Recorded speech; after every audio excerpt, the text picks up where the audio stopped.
Bonjour à tous, merci d'être venus cet après-midi. Alors, 1000 milliards de dollars, c'est la somme des profits que l'ensemble des grandes entreprises de la planète ont transférés vers des paradis fiscaux en 2022.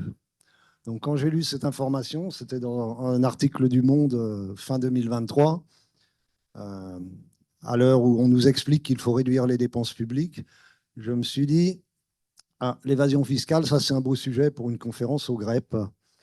Et ces 1000 milliards de dollars, c'est seulement pour les grandes entreprises, donc on peut aussi se poser la même question pour les particuliers.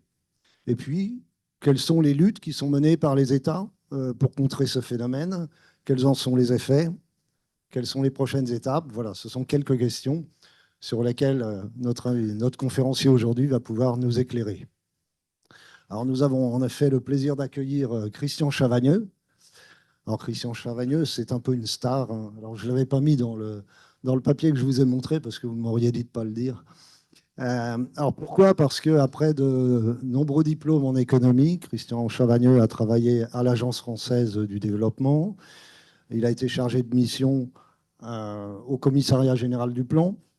Il a été rédacteur en chef de la revue L'économie politique et rédacteur en chef adjoint du magazine Alternative économique, où il est toujours journaliste, éditorialiste et président du conseil d'administration de la SCOP éditrice.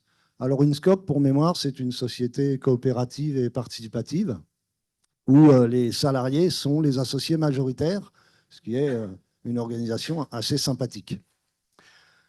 Alors Christian Chavagneux, beaucoup d'entre vous le connaissent déjà, parce qu'à partir de 2011, entre autres, il participe à une émission qui s'appelle L'économie de l'écho sur... non, c'est pas l'économie, c'est le... Comment ça s'appelle, hein? La librairie de l'écho. Non, sur France Inter, on n'arrête pas l'écho. Voilà, on n'arrête pas l'écho sur France Inter tous les samedis. Et puis, à partir de 2014, il est chroniqueur de livres, donc justement, là, sur l'émission La librairie de l'écho sur BFM Business. Bon, au passage, en 2012, il reçoit un prix pour le meilleur article financier de l'année. Et évidemment, en plus de centaines d'articles, il écrit de nombreux livres. Vous avez pu en voir quelques-uns sur la table de presse à l'entrée de la conférence. Et pour ce qui nous concerne aujourd'hui, il se trouve que depuis les années 1990, Christian Chavagneux s'est intéressé plus particulièrement aux paradis fiscaux, à leur rôle économique, avec une théorie, en développant une idée qui est que ces structures ont un rôle clé dans la mondialisation financière. Voilà. Je voulais aussi remercier Annick Sonneville, mais je ne sais pas si elle est dans la salle. Elle est encore derrière, voilà, parce qu'elle m'a aidé, elle m'a bien aidé à organiser cette conférence. Et évidemment, un grand merci à vous, Christian Chavagneux, d'être venu aujourd'hui de Paris, spécialement pour partager avec nous ce moment privilégié. Je vous cède la parole pour votre conférence, qui sera suivie, comme toujours au GREP, d'un débat avec notre public. Je vous souhaite à tous une excellente après-midi et je vous invite à applaudir chaleureusement notre invité.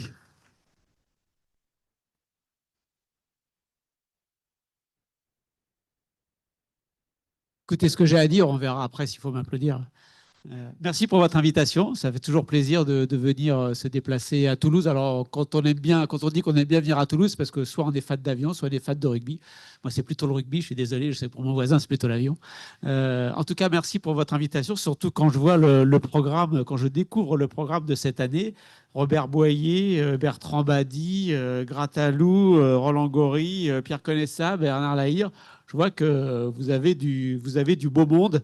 Et j'ai tout de suite une question à vous suggérer à Robert Boyer, qui a sorti un petit livre sur l'économie sociale et solidaire, auquel il dit c'est juste une rustine pour l'économie, ça marche pas ce truc. L'alternative économique montre que ça marche, l'économie sociale et solidaire. On est en SCOP, et la SCOP, c'est pas une entreprise comme une autre. Donc voilà, essayez de titiller un peu Robert Boyer, ce que j'ai fait d'ailleurs, parce que j'ai animé au moins 3 débats depuis qu'il a sorti son livre.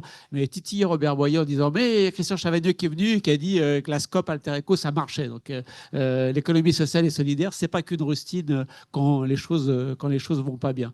Et voilà, je passe directement à ma question à Robert Boyer.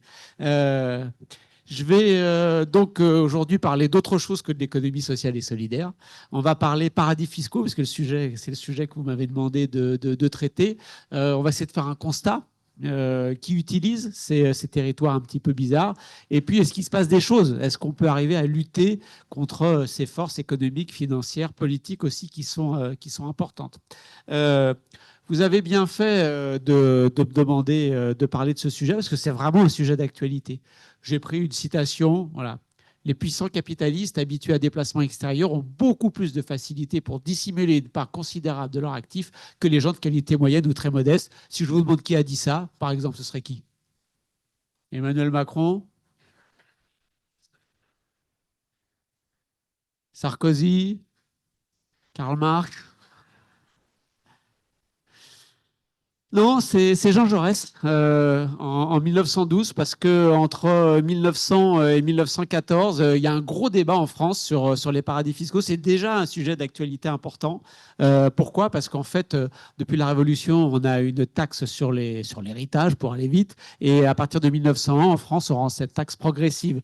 Et donc, il y a des gens qui commencent à dire, oh là là, si plus je suis riche, plus mon héritage est gros, plus je dois payer d'impôts. Je vous rassure, les taux, c'était autour de 1-2% à l'époque, hein. Mais 2% pour les très riches, c'est toujours 2% de trop. Donc, on commence à avoir des papiers, des livres qui expliquent comment mettre son argent en Belgique, comment mettre son argent en Suisse, déjà, pour essayer d'éviter cette taxe. Et donc, il y a des débats, des livres dans la presse, et il y a un débat parlementaire, et Jaurès va intervenir dans ce débat pour dire, oui, on sait que les riches, ils ont des moyens beaucoup plus puissants que le commun des mortels pour pouvoir cacher leur argent, et de fait, c'est ce qui se passe. Du coup, voilà, quand je cite Jaurès, pourriez-vous dire, oh bah oui, alors on peut faire une grande histoire des paradis fiscaux. Je vous conseille de regarder le livre d'Attaque qui est sur la petite librairie. Là, en sortant, vous verrez qu'il y a un chapitre qui commence en disant « Paradis fiscaux, c'est une longue histoire ». Alors oui, je pourrais vous dire « Paradis fiscaux, c'est une longue histoire ». Par exemple, les sénateurs romains, à un moment donné, on leur a dit « Attendez les gars, vous accaparez trop de terres, donc au bout d'un moment, il faut arrêter ». Et qu'est-ce qu'ils ont fait? Ils ont pris des prête-noms pour pouvoir continuer à acheter des terres. Ils disent, c'est pas moi, c'est monsieur ou c'est madame qui a les terres. C'est plutôt monsieur d'ailleurs à l'époque qui a les terres. C'est pas moi. Donc le fait d'utiliser des prête-noms pour pouvoir accumuler de la richesse, on trouve ça déjà dans l'Antiquité. Les prêteurs au Moyen-Âge, vous savez que l'Église catholique interdisait le prêt à intérêt. Bon, interdisait le prêt à intérêt dans les textes. Hein. Dans la pratique, c'était quand même autre chose. Mais on trouvait déjà la possibilité de dire ah oui, alors le prêt à intérêt est tout à fait interdit, sauf que s'il y a un risque quelconque d'une mauvaise aventure qui puisse se passer, alors à ce moment-là, oui, ça peut justifier qu'il y ait une sorte de prime de risque. Bon, évidemment, comme tout le monde disait qu'il y a une aventure possible qu'on ne soit pas remboursé, il y avait toujours une prime de risque, on pouvait mettre un intérêt.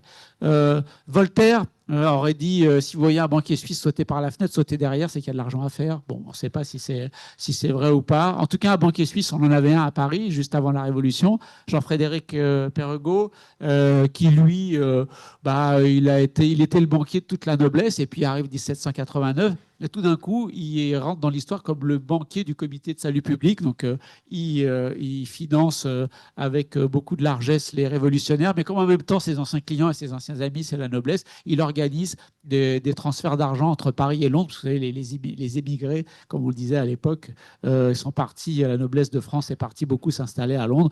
Et lui, il avait organisé des circulations de capitaux opaques entre Paris et Londres. Voilà, je pourrais vous dire que tout ça, les paradis fiscaux, c'est une longue suite de l'Antiquité à nos jours. Ce n'est pas tout à fait vrai, en fait. Les paradis fiscaux, c'est vraiment comme institution clé de l'économie et de la finance mondiale, c'est plutôt quelque chose du XXe siècle. Et en fait, il y a eu 3 étapes extrêmement importantes au début du XXe siècle qui vont permettre d'asseoir les piliers des paradis fiscaux et qui vont pouvoir se développer après la Deuxième Guerre mondiale.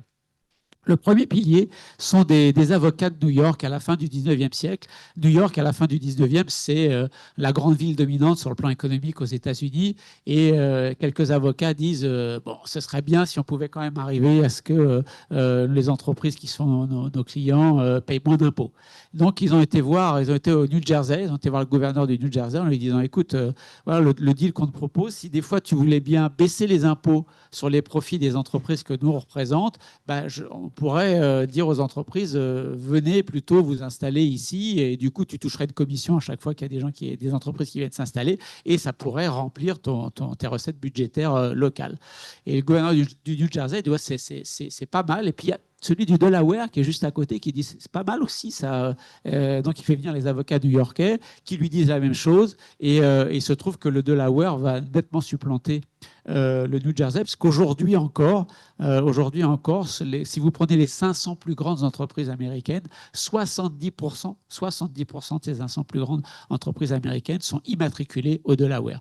Pourquoi au Delaware? Parce que à l'époque, comme au New Jersey, premier pilier des paradis fiscaux, simplement l'idée toute bête d'un moins-disant fiscal. Si on est un paradis fiscal, c'est parce qu'on offre la possibilité de ne pas payer des impôts sur les profits qu'on fait lorsqu'on est une entreprise. Mais c'est aussi un État où, lorsque les actionnaires ont des problèmes juridiques avec des gens extérieurs à l'entreprise, c'est plutôt les actionnaires qui sont favorisés. C'est aussi un État, on le reverra avec un exemple tout à fait concret, où si vous détenez des brevets, si vous avez de la propriété intellectuelle, si vous l'installez là, eh bien, vous êtes très, très peu taxé sur les revenus de cette propriété intellectuelle. On en verra un exemple concret tout à l'heure. Donc, premier pilier des paradis fiscaux actuels, fin 19e aux États-Unis, le moins-disant fiscal. Deuxième pilier, les juges britanniques en 1929. En 1900-1901, il y a une grande multinationale anglaise qui s'appelle la De Beers, peut-être que vous connaissez, qui exploite des diamants en Afrique du Sud. Et la De Beers dit mes mythes sont en Afrique du Sud, mes ouvriers sont en Afrique du Sud, les diamants que j'exploite sont en Afrique du Sud, je les vends dans le monde entier à partir de l'Afrique du Sud, donc je n'ai pas à payer d'impôts en Angleterre. Et les juges britanniques disent attendez, peut-être que tout ça physiquement est en Afrique du Sud, mais les décisions, le conseil d'administration, les actionnaires, ceux qui prennent les décisions sont bien à Londres. Donc vous êtes une entreprise britannique, donc vous devez payer des impôts au Royaume-Uni, en Angleterre. Et ok, ça fait jurisprudence. Quelques années plus tard, vous avez une entreprise qui s'appelle Egyptian Delta Land, qui est une entreprise aussi britannique, dont toutes les décisions sont prises à partir de Londres, mais qui a bien vu la jurisprudence de Beers, qui va installer en Égypte son conseil d'administration, un conseil d'administration complètement bidon, des hommes de paille, une société écran, ça va être le deuxième pilier, la résidence fictive, qui va être la société fictive et la résidence fictive, qui va être le deuxième pilier que vont utiliser pour se bâtir les paradis fiscaux, en disant, ben voilà, notre conseil d'administration, nous, il est installé en Égypte. Donc, les décisions, elles sont prises en Égypte. Donc, on n'est pas redevable de l'impôt à Londres. Et là, les juges britanniques disent, bah oui, vous avez raison. Puis, si tout le monde est installé là-bas, vous ne devez pas d'impôt à Londres. Comment s'installer dans un autre pays avec une société fictive, avec des dirigeants fictifs, pour faire croire qu'on n'est pas dans un autre pays pour éviter de payer des impôts. Et puis, le troisième pilier, c'est les parlementaires suisses en 1934, la fameuse loi bancaire suisse de 1934 et le fameux article 47 qui va instaurer ce qu'on va appeler le secret bancaire. Donc, le secret bancaire, il existe en Suisse depuis un moment déjà, mais la loi bancaire de 1934, ce qu'elle va faire, c'est qu'elle va pénaliser. Si vous êtes membre d'une banque suisse et que vous donnez n'importe quel type d'information à n'importe quel type d'autorité locale ou étrangère, vous êtes passible de prison. C'est pour ça que beaucoup de mes confrères en Suisse ne publieront pendant très très longtemps aucune enquête sur ce qui se passe en Suisse en termes de pratiques de paradis fiscal, parce que s'il y en a un qui le faisait, il ira en prison. J'ai un collègue qui a fini à la fin des années 90 par faire un livre qui s'intitulait Les paradis fiscaux, dans lequel il était très explicite et très clair que la Suisse faisait partie de ces paradis fiscaux. Il travaillait pour le plus grand quotidien des affaires suisses. Je l'ai rencontré parce qu'il était en France, on va dire en exil, entre guillemets, parce qu'il avait fait une bêtise. On ne crache pas dans la soupe quand on est en Suisse. Cette loi bancaire suisse, on le sait peu, mais en fait, elle a une origine française. Pourquoi ? Petite histoire, on est sous le gouvernement Herriot, on est à la fin de 1932 et le gouvernement Herriot, il a des problèmes budgétaires et il a du mal à équilibrer le budget et à rembourser la dette. Bon, il y a d'autres petites particularités comme ça. Et donc du coup, il se dit il faut qu'on mette qu'on mène une vraie lutte contre les paradis fiscaux. Le commissaire Barthollet bénéficier d'une dénonciation. Il rentre dans une petite rue qui donne sur les Champs-Élysées à Paris. Il rentre dans un appartement bien précis. Il sait quel appartement il doit aller. Et là, quand il ouvre la porte, il trouve 2 sénateurs et il trouve surtout des 5-6 carnets avec un nombre incroyable de noms de gens qui utilisaient la Banque centrale de Bâle, la Banque de Bâle, pardon, qui était une banque suisse installée en France. C'est des gens qui avaient placé à l'étranger, qui touchaient les intérêts de leur placement et qui ne voulaient pas payer d'impôts dessus. Donc la banque suisse les aidait à planquer ses revenus financiers. Tout de suite, on dit tout le monde veut savoir, la presse, les partis politiques, il y a quel nom sur ces carnets? Le ministre de l'Intérieur dit oh, moi, oui, c'est un commissaire, c'est chez moi, mais je ne les ai pas. Le ministre des Finances dit je ne sais pas, je ne les ai pas non plus. Le président du Conseil, je ne les ai pas non plus. Enfin, personne n'a les carnets. Et là, il y a une sorte d'Arnaud Montebourg local qui s'appelle Fabien Albertin, qui était un député. Il demande la parole à l'Assemblée nationale. Il monte à la tribune de l'Assemblée nationale et tout d'un coup, il sort de sa poche. Il dit personne n'a ces carnets, mais moi, je les ai. Voilà une photocopie des carnets. Et je vais vous dire qui utilise la Banque de Bâle pour échapper. Donc, il donne des noms de sénateurs, il donne des noms d'industriels, il donne des noms de grands patrons de journaux, il donne même le nom de 2 évêques qui ont trouvé une voie beaucoup plus rapide pour aller au paradis que d'attendre un peu plus tard. Et du coup, la pression est très très forte sur les représentants à Paris de la Banque centrale de Bâle. La pression judiciaire et policière est tellement forte à un moment donné que les Français disent, d'abord, ils mettent deux gars de la Banque de Bâle en prison en France et disent, on va vous faire sortir, mais on va vous ramener en Suisse et vous allez nous ouvrir vos comptes en Suisse et vous allez tout nous donner. À un moment donné, ils ont failli craquer. Ils n'ont pas craqué, mais ils ont failli le faire.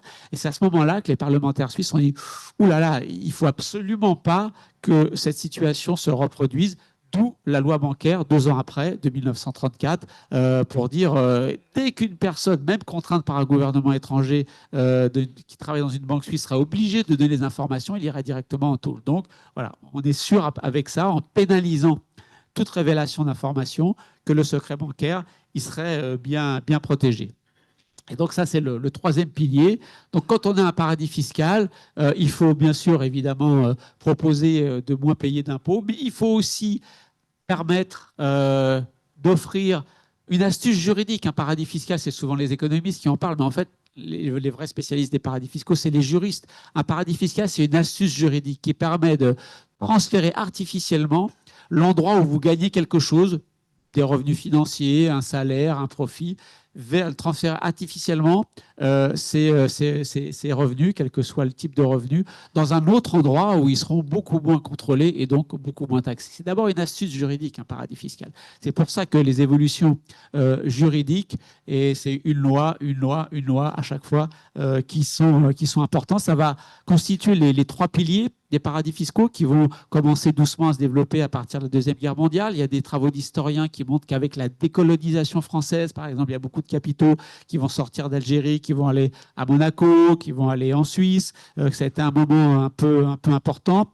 Ensuite, il y a un autre moment qui est la fin des années 60, début des années 70, où là, même déjà fin des années 50, milieu des années 60, même si c'est tout petit en volume, on a le dollar qui commence à remplacer, enfin qui a remplacé la livre sterling comme monnaie mondiale. Et là, les Britanniques se disent, bon, ok, on a perdu la bataille de la suprématie mondiale. Maintenant, c'est les États-Unis qui sont les champions du monde. Maintenant, c'est le dollar qui est la plus grande monnaie mondiale. C'est plus la livre sterling. Mais peut-être qu'on peut faire quelque chose à Londres. C'est qu'on s'aperçoit qu'il y a beaucoup de dollars qui circulent en dehors des États-Unis.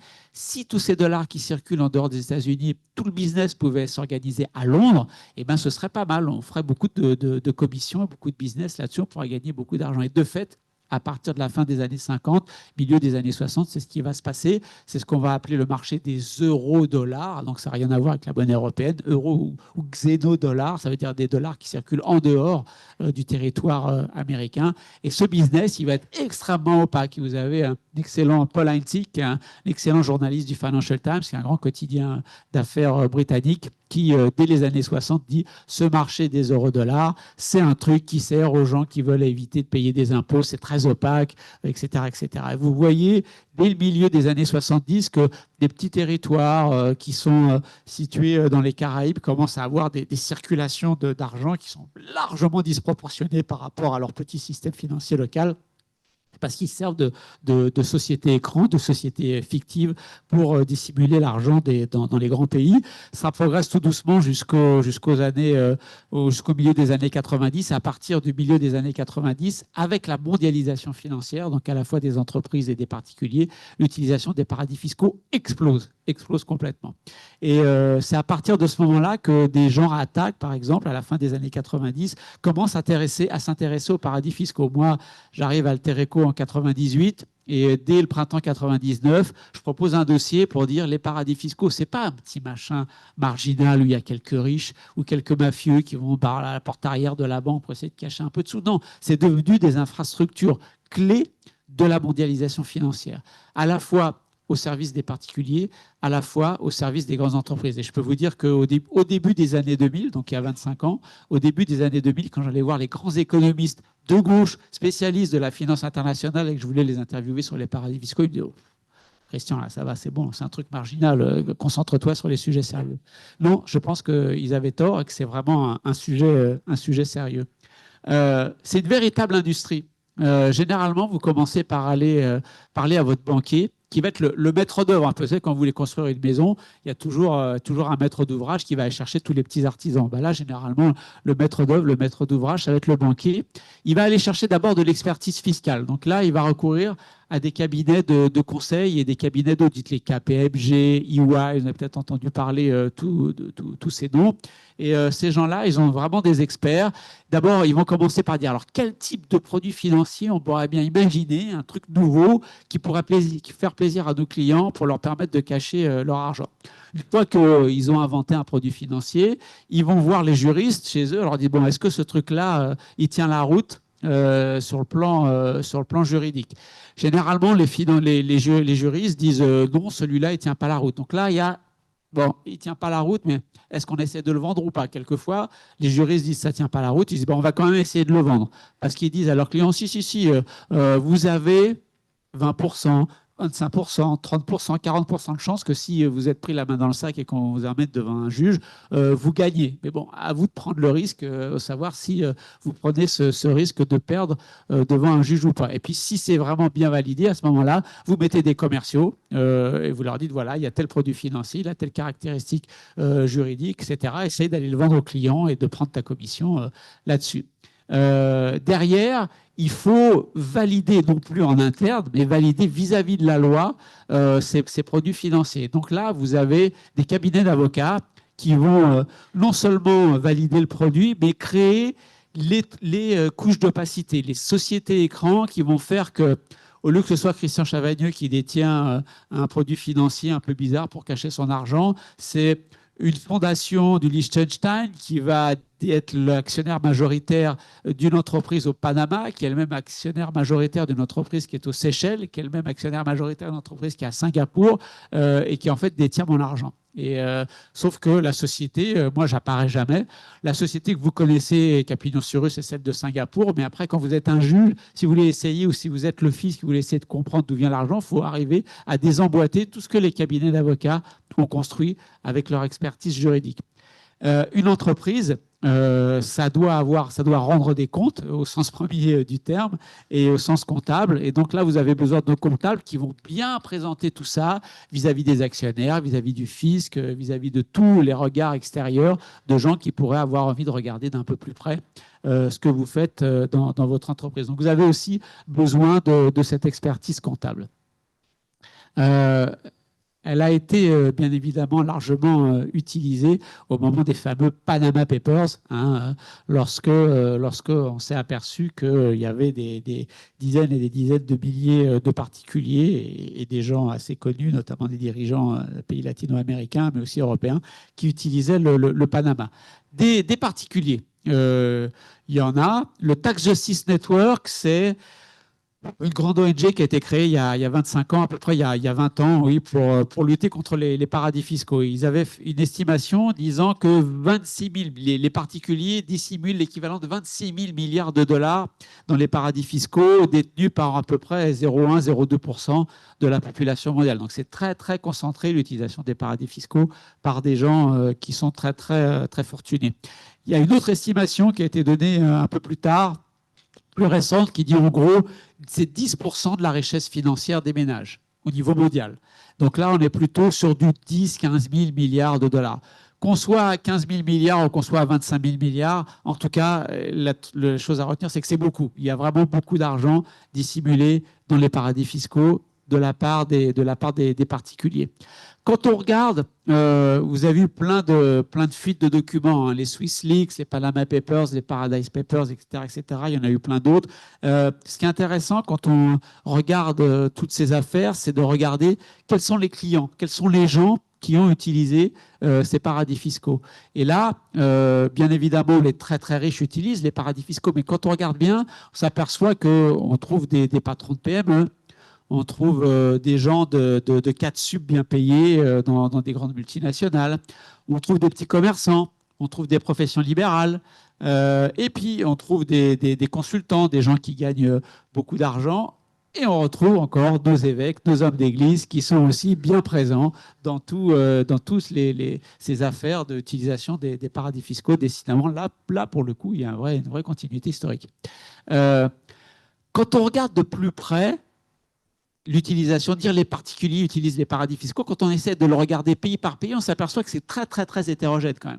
Par exemple, en Corée du Sud, les particuliers, y compris les particuliers riches, utilisent très peu les paradis fiscaux. Quand vous êtes en Russie, au contraire, vous utilisez beaucoup les paradis fiscaux. Nous, voilà, la moyenne mondiale, c'est de fuite, donc on retrouve de 10% de gens, 10% de richesse financière dissimulée dans les paradis fiscaux au niveau mondial. La France en est plutôt à 15%.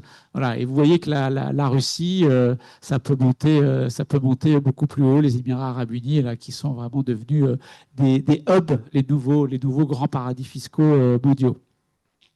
Est-ce qu'on peut essayer de répondre à ce problème d'utilisation des paradis fiscaux par les particuliers? Oui, il y a une réponse qui a commencé vers 2014, 2015, 2016. Ça s'appelle l'échange automatique d'informations fiscales. Qu'est-ce que ça veut dire?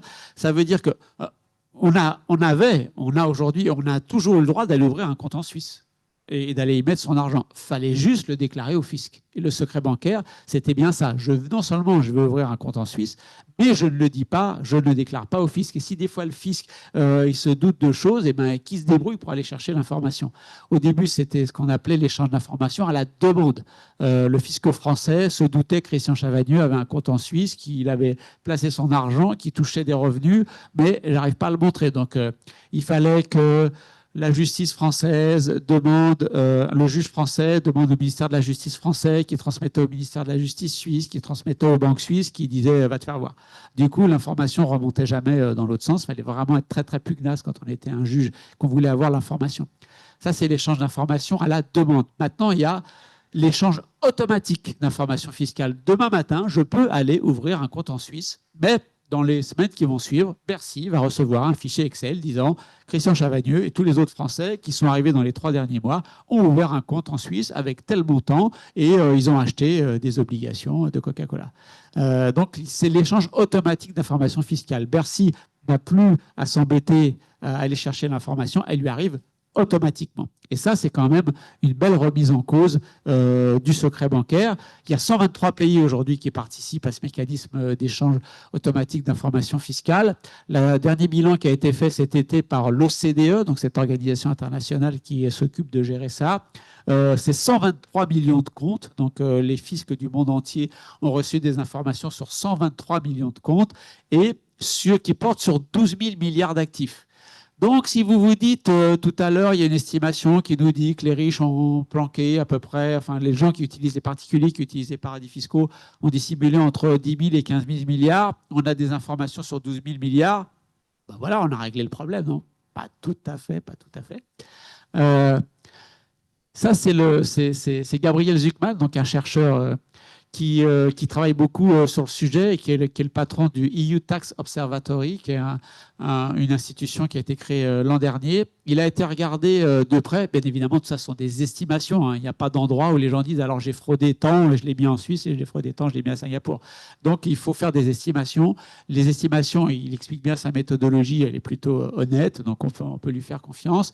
En bleu, vous avez tout l'argent qui est dans, on va dire, les paradis fiscaux. Et en orange, l'argent qui est dans les paradis fiscaux qui n'est pas déclaré. Parce que, encore une fois, je peux aller ouvrir un compte en Suisse ou au Luxembourg du moment que je le déclare au fisc et que je déclare les activités qu'il y a dessus, les revenus que je touche, il n'y a pas de souci. En orange, ce sont les activités non déclarées. On voit que jusqu'en 2016, jusqu'à la mise en place de cet échange automatique d'informations fiscales, c'était à peu près la même chose. Ça avançait bien à partir de 2014. On sentait que les négociations avançaient, donc il y a des gens qui commençaient à reculer. Et puis, depuis la mise en place de l'échange automatique d'informations fiscales, on est passé en gros de l'équivalent de 9% du PIB à 3%. Ça a été divisé par 3. L'argent dissimulé par les particuliers dans les paradis fiscaux, le montant d'argent a été divisé par 3. C'est quand même une belle avancée. Donc oui, il se passe des choses dans la lutte contre les paradis fiscaux. Oui, on arrive à gagner des batailles dans cette lutte contre les paradis fiscaux. Maintenant, on voit aussi, c'est ce que montrent toujours les travaux du EU Tax Observatory, qu'il y a quand même des gens qui continuent à les utiliser. De moins en moins la Suisse. On voit que la part de la Suisse a nettement diminué. Par contre, on voit que les centres offshore, les paradis fiscaux asiatiques, eux, ont pris beaucoup d'importance. Et l'Asie, ça commence à Dubaï et ça va jusqu'à Singapour. Parce que Dubaï est vraiment, vraiment en train de devenir l'un des centres financiers les plus opaques et les plus offreurs d'opacité à toutes les entreprises et à tous les riches particuliers du monde entier. Pour autant, c'est pas fini parce que lorsque l'OCDE nous dit on a des échanges automatiques sur 123 millions de comptes, 10 000, 15 000 milliards, 10, 12 000 milliards d'actifs, on ne sait pas trop ce qu'il y a derrière. Est-ce que c'est que des individus ou est-ce que c'est des comptes d'entreprise aussi? On ne sait pas trop. Quel pays précisément? Est-ce que c'est plein de petits pays où il n'y a pas beaucoup de clients, mais comme il y a beaucoup de pays où il n'y a pas beaucoup de clients qui donnent, ça fait cette masse? Ou est-ce que, par exemple, est-ce que la Suisse, est-ce que Singapour, est-ce que Dubaï donne, oui ou non, beaucoup d'informations?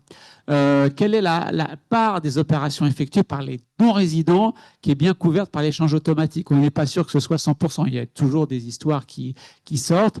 Et ce que trouve le EU Tax Observatory, c'est qu'un quart, en fait, de l'argent qui est sorti des paradis fiscaux se retrouve dissimulé dans des actifs immobiliers non déclarés. Donc, ce n'est plus des comptes en banque non déclarés, on est devenu propriétaire d'immeubles ou d'appartements de luxe et non déclarés. L'OCDE a dit oui, je m'en suis bien aperçu. J'ai bien vu qu'il y a des gens qui sortaient leur argent des paradis fiscaux, mais pour le placer à Londres ou à Paris ou à New York, dans les grandes capitales, tout en étant non déclarés pour toucher les loyers. Ils ont juste changé de support, mais on l'a bien vu et on est en train de réfléchir dessus. Dès l'année dernière, déjà pendant l'été dernier, en juillet 23, le CDE a dit on a vu le problème et on est en train de s'y attaquer. Donc la bataille n'est pas finie, mais les régulateurs continuent à se battre et à chercher les moyens qui sont utilisés pour détourner les règles qu'ils sont en train de mettre en place. Il y a une nouvelle étape qui est discutée depuis le mois de mars de cette année. Ça a commencé au Brésil. Il y a ce qu'on appelle le G20, donc le groupe des 20 pays les plus importants. J'ai évidemment le G7, les États-Unis, la France, tout ça, l'Italie, et puis aussi plein de pays émergents, la Chine, l'Inde. Ça, c'est vraiment un rassemblement intéressant qui a commencé à émettre l'idée de taxer que les très riches voient la taxation de leurs revenus taxée au minimum à 2%. Une taxation, le principe d'une taxation minimale des milliardaires partout dans le monde. Les milliardaires partout dans le monde, c'est à peu près 3000 personnes, 0,0001% de la population mondiale. C'est pas beaucoup, oui, mais peut-être qu'en termes de personnes, c'est pas beaucoup, mais en termes de montant, c'est vraiment beaucoup quand même. leur fortune est passée de l'équivalent de 3% de la richesse produite chaque année en 87 à 13% en 2024. Donc certes, c'est une toute petite partie de la population, mais ils concentrent une grosse partie de la richesse mondiale. Et Gabriel Zucman a fait ses calculs, c'est lui qui est à l'origine de cette proposition. Il dit si on arrive à imposer ces 2%, alors attention, je ne prends pas la richesse des milliardaires et je leur applique un taux de 2%, c'est pas ça sa proposition, c'est on regarde tous les impôts sur le revenu que payent les milliardaires un peu partout dans le monde, et quand vous faites une petite moyenne de ce qu'ils payent dans les grands pays industrialisés, c'est à peu près l'équivalent de 0,5, 0,6, 0,7% de leur revenu. Il faut que, quand vous êtes milliardaire, tous les impôts sur le revenu que vous payez, ça doit au minimum être 2% de l'ensemble de vos revenus, 2% de l'ensemble de votre richesse. Donc, ça fait grimper un peu. Il dit il y a bien 15% de gens qui vont essayer d'échapper à cet impôt. Et donc, on dit on peut quand même ramasser au niveau mondial à peu près de 200 milliards. C'est pas facile. Ces milliardaires, il faut pouvoir estimer leur fortune. Alors, une grande partie de leur fortune, c'est des actions. Les actions, pour estimer la valeur des actions, il suffit d'aller à la bourse et dire, ouais, vous avez une action qui vaut 100, bah voilà, votre fortune elle vaut 100. Si vous en avez 10, elle vaut 1000. Il y a des actions, ce qu'on appelle aussi de côté, donc qui sont un petit peu plus sur le côté, elles ne sont pas cotées en bourse, mais on peut quand même les évaluer, etc., etc. Donc, on peut quand même évaluer cette fortune, mais il faut arriver à l'estimer. Il faut savoir où est-ce qu'elle est répartie. Moi, je veux bien savoir que Bernard Arnault est la personne la plus riche de France, mais elle est où sa fortune vraiment, concrètement? Elle est en France, en Suisse, en Belgique, elle est aux États-Unis, elle est au Brésil. Bon, il faut arriver à l'estimer par pays et par type de support. Est-ce que c'est une action? Est-ce que c'est une obligation? Est-ce que c'est un produit financier bizarre, etc., etc. Tout ça compte. Mais bon, ça veut tout ça pour dire que c'est pas facile à faire, mais c'est pas impossible à faire. Et en France, ça correspond à peu près à 150 personnes. Et si vraiment on arrivait à cette fameuse taxation minimale, en gros, ça ferait récupérer 20 milliards d'euros. 20 milliards d'euros dans les débats budgétaires dans lesquels on parle aujourd'hui, c'est quand même pas négligeable. Hein, c'est quand même pas négligeable. Donc voilà, il y a cette proposition qui est sortie au mois de mars de cette année, qui a eu un gros retentissement dès le mois de juillet, encore au G20. Les gens sont déjà en train de travailler dessus. Tous les jours, il y a des pays qui disent oui, on est d'accord, on est d'accord, on est d'accord. Ça va très, très vite. Je suis moi-même assez étonné de la vitesse à laquelle ça va. Alors, ce n'est pas pour le 1er janvier 2025. Hein. Il va falloir encore prendre du temps, négocier, établir tout ça. Mais je trouve que ça va quand même relativement vite et c'est quelque chose qu'on devrait voir arriver d'ici quelques années. Donc ça, c'était les clients des paradis fiscaux qui sont les particuliers. Mais il y a aussi d'autres gros clients des paradis fiscaux qui sont les entreprises. En 2022, quand vous prenez les profits de toutes les entreprises partout dans le monde, ça faisait 16 000 milliards de profits. Sur ces 16 000 milliards, il y en avait 2 800 qui étaient réalisés en dehors de leur territoire d'origine. Si Total fait 100 de profits, elle peut faire 20 de profits en France et 80 dans d'autres pays. Donc on regarde combien sur l'ensemble des profits faits par toutes les entreprises dans le monde, quelle est la part, quel est le montant des profits qui sont réalisés en dehors de leur territoire d'origine. Et dans ceux qui sont réalisés en dehors de leur territoire d'origine, il y a 1000 milliards dans les paradis fiscaux, le chiffre qui était cité en introduction. 1000 milliards dans les paradis fiscaux, 1000 milliards, ça paraît beaucoup, mais c'est beaucoup ou pas? Si vous comparez ça à l'ensemble des profits, comme j'ai dit tout à l'heure, ça fait 6% des profits. Donc finalement, c'est pas tant que ça. Oui, mais si vous le ramenez maintenant aux profits qui sont réalisés à l'étranger, c'est plus d'un tiers des profits qui sont réalisés à l'étranger. Donc oui, c'est quand même beaucoup que vous ayez 36% de vos profits à l'étranger qui soient localisés dans les paradis fiscaux. Il faut essayer de faire quelque chose là-dessus. C'est pas réparti de manière uniforme partout dans le monde, c'est-à-dire qu'il y a certaines firmes qui utilisent beaucoup plus les paradis fiscaux que d'autres. Par exemple, on estime que la moitié des profits des multinationales américaines sont dissimulés dans les paradis fiscaux, avec deux secteurs importants, le secteur numérique, les fameux GAFAM, les Microsoft, les Google, etc., les Facebook, et le secteur pharmaceutique, je vais y revenir dans un instant. Ce serait que, entre guillemets, 30% pour les multinationales européennes. 30% des profits logés à l'extérieur des multinationales européennes sont dans les paradis fiscaux, alors que ce serait la moitié pour les multinationales américaines. Je reviens donc sur les GAFAM, vous connaissez, donc je n'ai pas voulu prendre cet exemple. Je prends les groupes pharmaceutiques. Moderna. Voilà, depuis la pandémie, tout le monde connaît le nom de Moderna, parce que ça fait partie avec Pfizer des entreprises qui ont fourni les vaccins avec lesquels on nous a piqué une fois, deux fois, trois fois. Moderna, c'est une entreprise qui est née en 2010, qui a récupéré au début 1,5 milliard, puis 2, 3, 4 milliards au total, et pendant 10 ans, ils ont cherché et ils n'ont rien trouvé. Donc, il y a des gens qui ont dit ouais, mais bon, c'est une super start-up, peut-être qu'elle va trouver des trucs. Pendant 10 ans, ils ont dépensé de l'argent, ils n'ont rien trouvé. Paf, arrive une pandémie mondiale. Et là, ils ont tout de suite le gouvernement américain qui leur donne 5 milliards, tout de suite l'Union européenne qui dit ouais, nous, dès que vous trouvez quelque chose, on en commande à fond, donc vous pouvez faire le prix que vous voulez, on paiera. Et puis Moderna, elle s'est quand même beaucoup appuyée sur ce qu'on appelle la protéine spike, bon, qui est quelque chose qui a servi à protéger nos cellules de la pandémie, de la Covid, et puis de grande partie de recherche publique, ce qu'on a appelé le fameux ARN messager. C'était des choses qui avaient déjà été inventées, trouvées par la recherche publique. Donc, des principes, j'allais envie de dire technologiques, qui avaient déjà été découverts par la recherche publique, plus l'argent européen, plus l'argent américain. Finalement, avec tout cet argent, ils vont beaucoup plus vite, évidemment, puisqu'ils sont guidés. Là, on ne cherche pas dans le vide, on a un virus particulier qui est la Covid-19. Ils mettent toute leur force là-dedans. Ils trouvent le fameux vaccin Moderna. Et bien évidemment, ils développent à partir de cette recherche publique beaucoup de brevets qui vont être mis dans leur filiale qui s'appelle Moderna TX. Moderna comme Moderna TX, installé au Delaware, le fameux Delaware dont on a parlé tout à l'heure, dont je rappelle qu'il y a à peu près 1 million d'habitants et 1,5 million d'entreprises. Donc il y a plus d'entreprises que d'habitants. En fait, il n'y a pas 1,5 million d'entreprises. Hein, bien sûr, il y a des plaques d'avocats sur lesquelles il y a marqué, donc vous avez un grand bâtiment comme ça, et là vous mettez autant de plaques de liste d'entreprises que vous voulez. Tout ça est bien évidemment de la localisation fictive. Les entreprises ne sont pas là-bas. Moderna n'est pas du tout, va pas produire des vaccins à Delaware, qui est un tout petit étage, pas où est-ce qu'ils mettraient les usines. Donc, Moderna, qui a bénéficié de tout cet argent public, qui pendant 10 ans, certes, avait fonctionné avec de l'argent privé, mais trouvait rien, faisait rien, gagnait pas d'argent, qui a bénéficié de cette manne d'argent public parce qu'il y avait une pandémie mondiale. Elle est installée au Delaware parce que le Delaware, comme j'ai dit tout à l'heure, il y a peu d'impôts, mais aussi il y a l'absence d'obligation de rendre public ses comptes.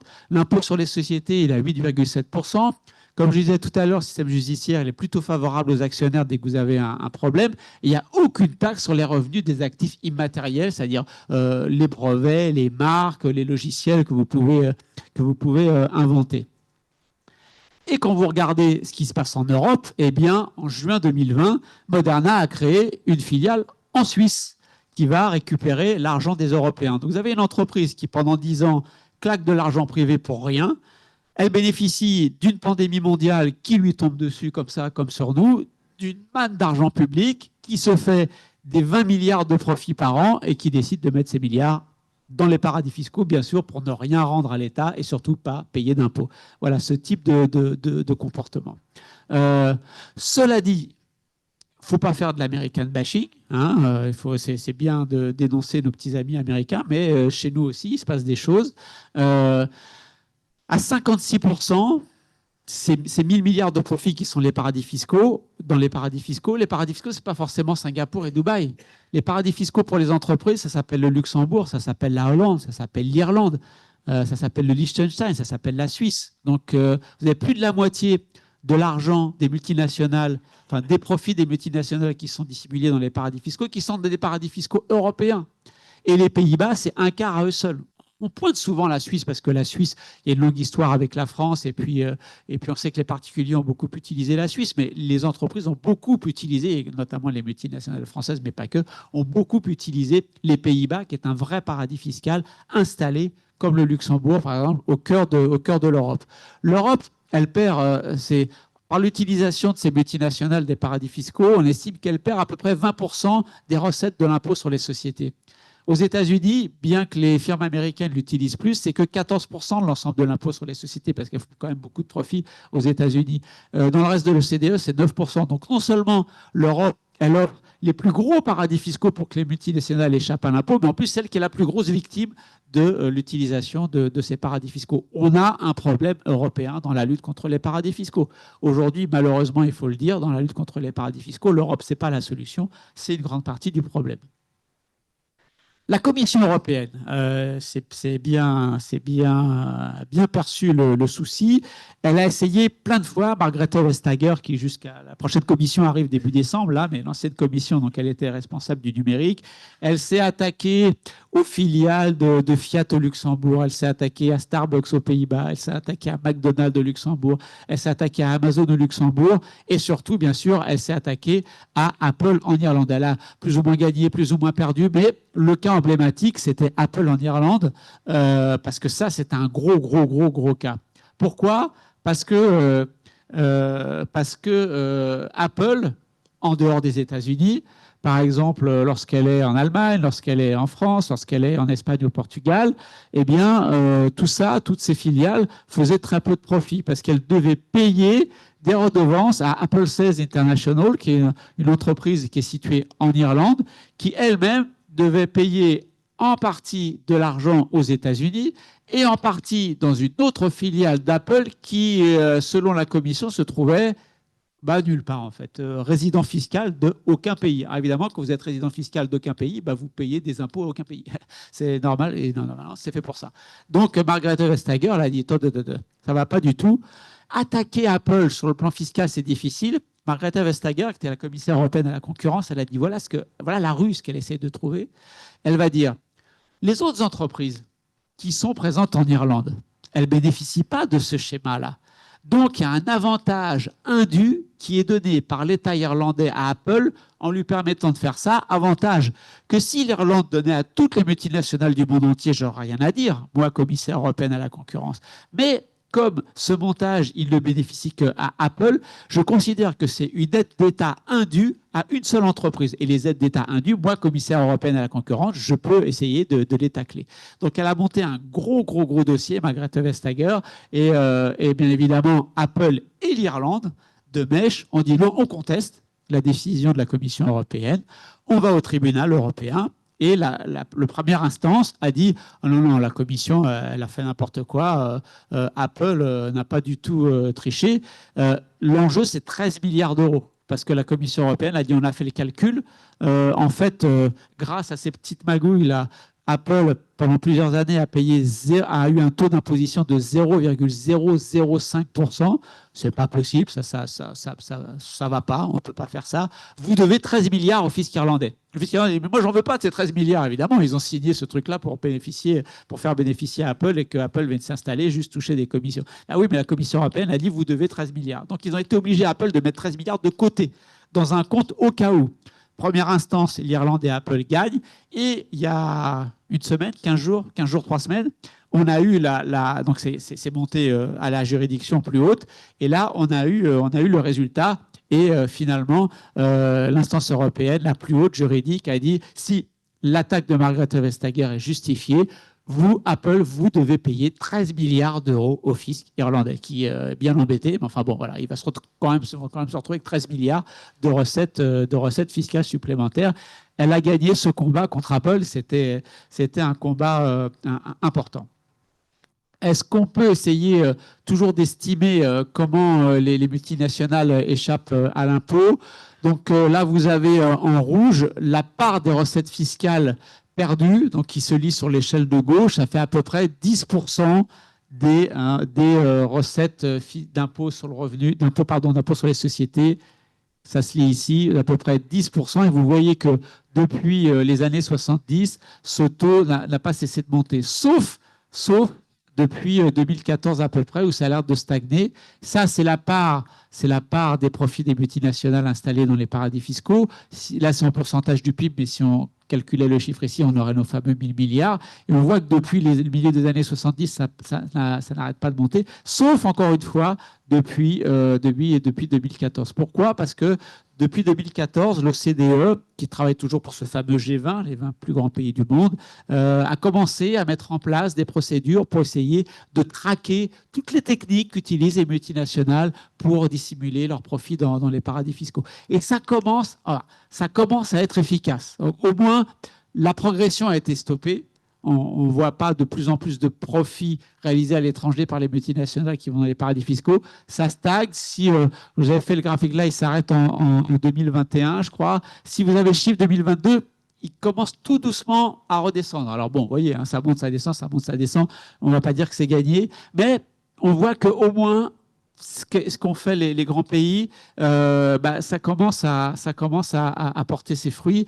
Si toute cette bataille avec l'échange automatique d'informations contre les particuliers, toute cette bataille contre les multinationales, si vous voulez vraiment comprendre comment ça s'est fait, sur la table de presse qu'il y a à l'extérieur, la table de livres, vous avez un livre de Pascal Saint-Amand c'est un Français, qui est la personne qui, pour le G20, a mené cette bataille au cours des 15 dernières années. Et il raconte de l'intérieur cette bataille. Et il y a des trucs complètement fabuleux. À un moment donné, il est dans une conférence, je ne sais plus où. Ça fait 3 jours et 3 nuits qu'ils sont là en train de négocier. Le pays organisateur dit allez, on va faire un tour en bateau, on va se baigner un peu. Tout le monde va plonger dans l'eau. La déléguée chinoise a une crampe, elle est en train de se noyer. Il se trouve que Pascal Saint-Amand est un surfeur, excellent nageur. Il nage comme une brute. Il récupère la fille. Elle lui dit écoute, Pascal, si un jour tu as un problème, tu m'appelles. Plusieurs mois plus tard, la Chine bloque un dossier, il l'appelle et dit « Tu te rappelles qui je suis ?» Oui, bien sûr, le dossier est débloqué. Et des trucs comme ça, à un moment donné, qui font que comment la gouvernance mondiale, comment la lutte contre les paradis fiscaux passe par des petites anecdotes comme ça. Et il y en a plein. Et le début du bouquin, l'intro, il raconte ce qui s'est passé sur une mesure dont je vais vous parler bientôt. On est dans un véritable thriller. Parce que jusqu'à la quasiment dernière seconde, il n'y a pas d'accord. Et tout d'un coup, le truc se débloque et on a un accord mondial qui va permettre de lutter contre les paradis fiscaux. Il a plutôt une belle plume, ça fait un beau récit. Il y a ce qu'il a fait, ce qu'il a réussi à faire, Pascal Saint-Amand, pas lui tout seul, bien sûr, avec toutes ses équipes, c'est donc l'échange automatique d'informations fiscales pour les particuliers.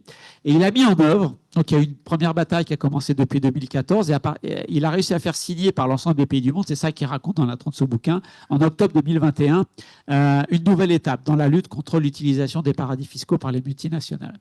Le fisc français s'était aperçu que Google était installé en Irlande. Ils sont pas bêtes quand même, les gens de Bercy.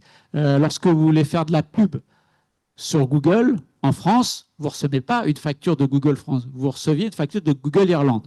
Bien évidemment, Google Irlande, moins le taux d'IS, le taux d'impôt sur les sociétés, à l'époque, c'était 12,5%, quand le nôtre était à 25%. Donc évidemment, vous dites la différence, c'est normal, je vais là-bas, mais c'était pire que ça.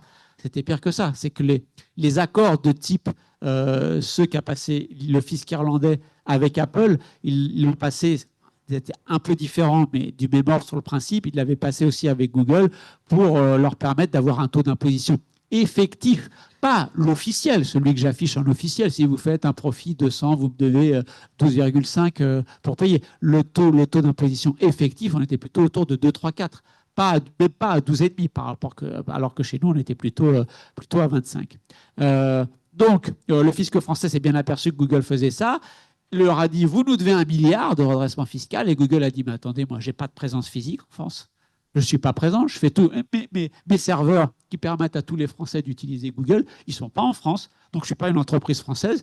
Le fisc français, qu'est-ce que tu as de demander des comptes et des impôts? Moi, je ne travaille pas en France. Bien sûr que si, ils travaillent en France. La pub, c'est des entreprises françaises. Nous, on est des utilisateurs français. Dans l'accord qui a été passé en octobre 2021, on va pouvoir taxer les entreprises, même si elles n'ont pas de présence physique, à partir du moment où elles font du business. Et Google, on ne peut pas dire qu'il ne fait pas de business en France. On est, je pense, une grande majorité ici à utiliser Google comme moteur de recherche. Ce qu'on va faire, c'est qu'on ne va pas seulement considérer le pays où l'entreprise elle est immatriculée, on va regarder là où elle fait son business, ce qu'on appelle les pays de marché, là où il y a son marché. Et donc, on va dire, OK, Google Irlande, Google fait du business en France, mais elle est installée en Irlande, on va automatiquement redonner. Alors, on va considérer qu'il y a eu une base de profit normale qu'elle peut faire en Irlande. Et au-delà de cette base de profit qu'on va considérer comme normale qu'elle fait en Irlande, on va prendre un quart de ces surprofits et on va les réaffecter au vrai pays de marché. Si Google, en Google France, Google Espagne, Google Allemagne, etc. Je dirais un quart, c'est pas grand-chose. Je suis d'accord avec vous, un quart, c'est pas grand-chose. Mais pour pouvoir signer l'accord, il fallait en tomber sur un quart. Donc, on arrive à un quart. Et je vous le dis tout de suite, c'est ce qu'on appelle le pilier 1 de cette grande réforme qui a été signée en octobre 2021. Il y a deux piliers, un pilier 1, pilier 2. Ça, c'est ce qu'on appelle le pilier 1. Le principe, il est génial. Il est de considérer que, quel que soit le lieu où vous êtes une multinationale, on va répartir en fonction des pays de marché votre activité et donc la taxation de votre activité. Le principe, il est génial. C'est déjà bien qu'il ait été posé dans cet accord. La mise en œuvre concrète, là, c'est pas terrible parce qu'il faut que tous les pays se mettent d'accord et pour l'instant, les pays ne se mettent pas forcément d'accord. Kamala Harris a dit que si elle arrive au pouvoir, elle pousserait pour que les États-Unis rejoignent cet accord. Mais surtout, le pilier 2, c'est un seuil minimum d'imposition des profits réalisés à l'étranger par les multinationales. Un seuil d'imposition à 15%. Avec un taux, encore une fois, le taux d'imposition dont je parle, c'est le taux d'imposition effectif, pas le taux d'imposition officiel qui est donné par le pays. C'est vraiment, vous prenez le total des impôts, le total des profits. Les impôts, ça fait quel pourcentage des profits. Et quand vous étiez en Irlande il y a quelques années, on était autour de 2-3. À partir de 2014, vous avez vu que ma courbe commence à devenir plus plate. Les Irlandais ont un petit peu commencé à revoir leur méthode bizarre. Donc les multinationales qui étaient installées en Irlande, elles payaient plutôt 7-8. Là, on leur demande de passer à 15. Minimum, vous êtes une multinationale, vous logez des profits en dehors de votre territoire d'origine, il faut qu'ils soient taxés à minimum à 15%. C'est une véritable révolution. Et nous, en Europe, on a décidé de le mettre en place en 2024. Donc, d'ici la fin de l'année, les entreprises vont devoir, par exemple les entreprises françaises, vont devoir dire au fisc français, voilà où sont tous mes profits réalisés à l'étranger, voilà le taux d'imposition auquel toutes mes filiales, pays par pays, sont imposées. Et si le fisc français dit, ah bah, vous, telle entreprise française, vous êtes présente en Irlande et le taux effectif, le vrai taux d'imposition que vous payez, c'est 8, la différence entre 15 et 8, c'est 7, vous me devez 7% d'impôts supplémentaires. Moi, la France, j'ai le droit de le récupérer. Donc ça, c'est vraiment une avancée extrêmement importante.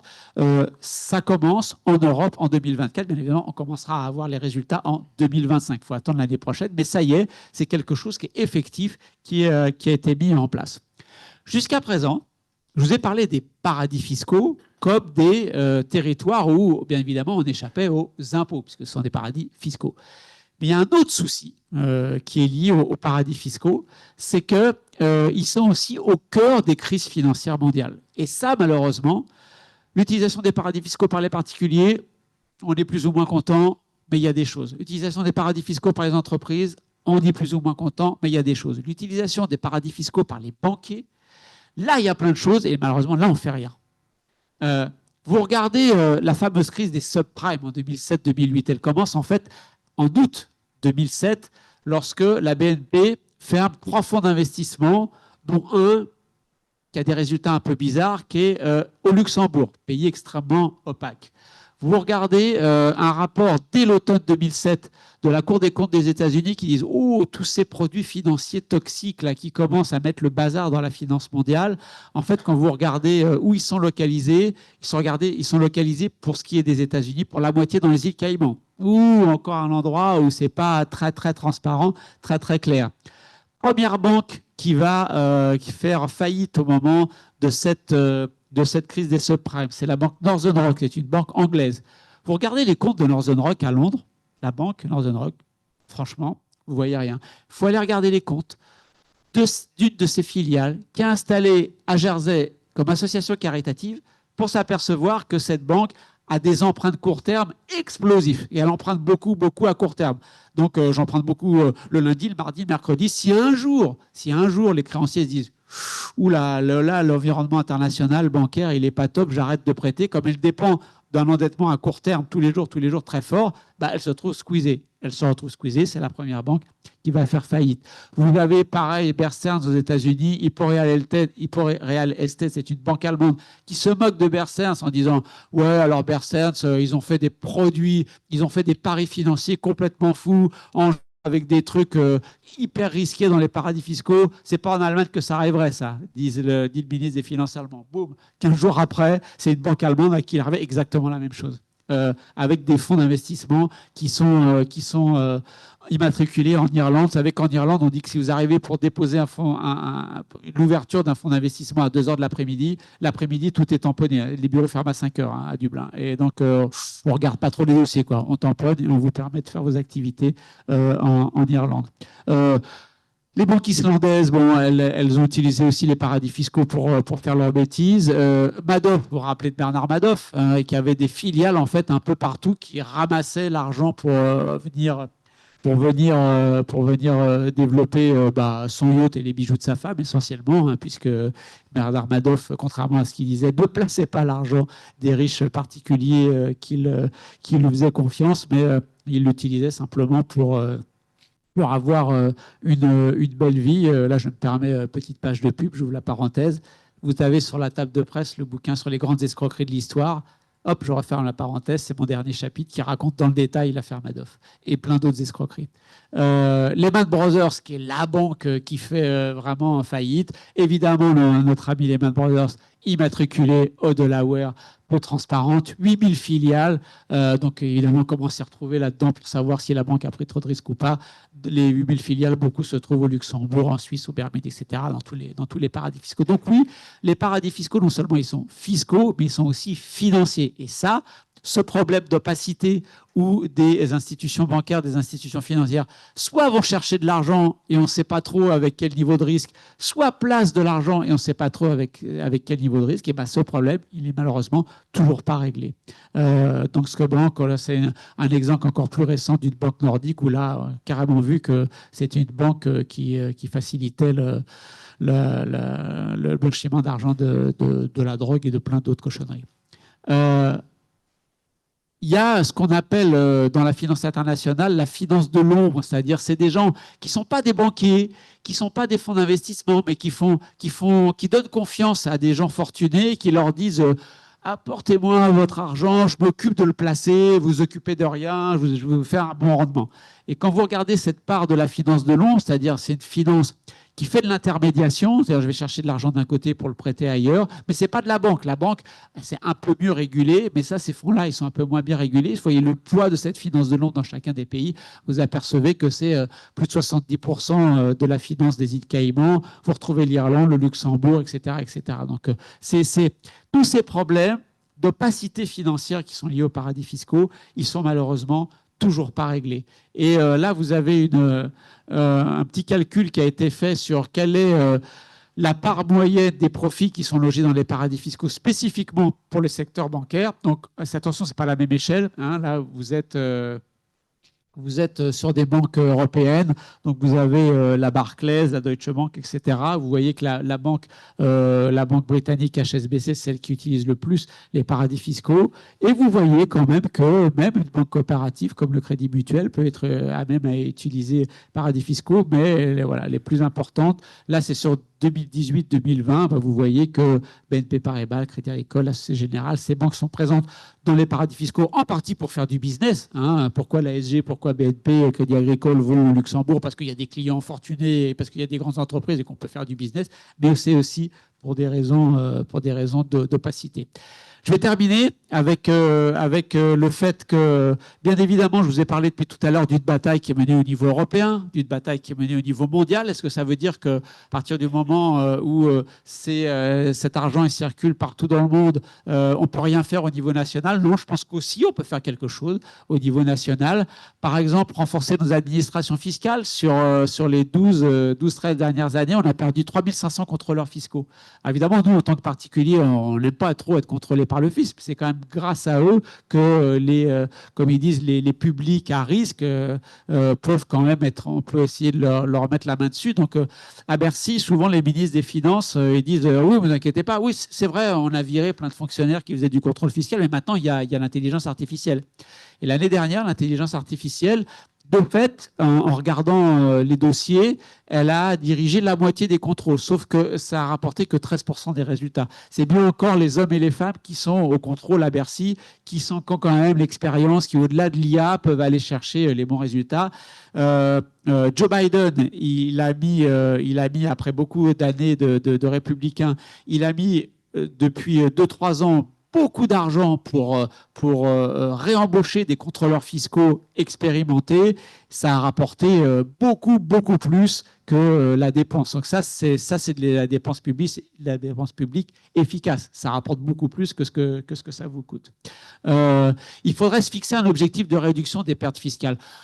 On dit en France, on dit qu'on perdrait chaque année de 80 à 100 milliards d'euros chaque année en termes de fraude et d'évasion fiscale. 80 à 100 milliards, c'est quand même beaucoup. Est-ce que c'est ça le bon chiffre ou pas? J'en sais rien, mais en tout cas, c'est beaucoup. Moi, j'aimerais bien que nos députés, quand ils discutent du projet de loi de finances au mois d'octobre, ils disent, bah voilà, on va essayer de diminuer de 10%, de 20%, de 10% par an, on va prendre 10 ans, de 20% par an. Voilà. J'aimerais bien qu'ils se fixent un objectif pour qu'au moins, on puisse se dire, bah, on l'a tenu, on l'a pas tenu, pourquoi, quels ont été les obstacles, etc. Il faut agir contre les professionnels, ce qu'on appelle les professionnels du droit et du chiffre. Vous vous rappelez tout à l'heure, je vous ai parlé des juristes, des comptables, des avocats, tout ça, tous ces gens.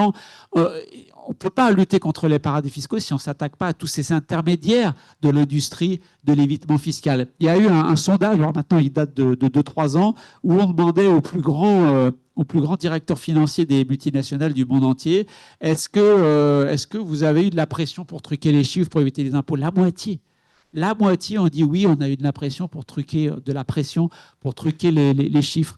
40% disent que d'après eux, leur hiérarchie n'est pas éthique.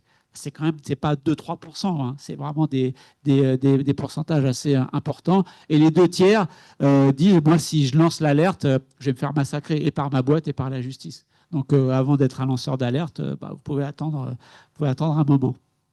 Et puis, je pense qu'il faudrait un rapport régulier devant les parlements, devant le Parlement français, mais aussi au niveau du Parlement européen, pour qu'on puisse dire, en France, dans l'ensemble des pays européens, on a fait ça ou on n'a pas fait ça, on a progressé, on n'a pas progressé. Pourquoi?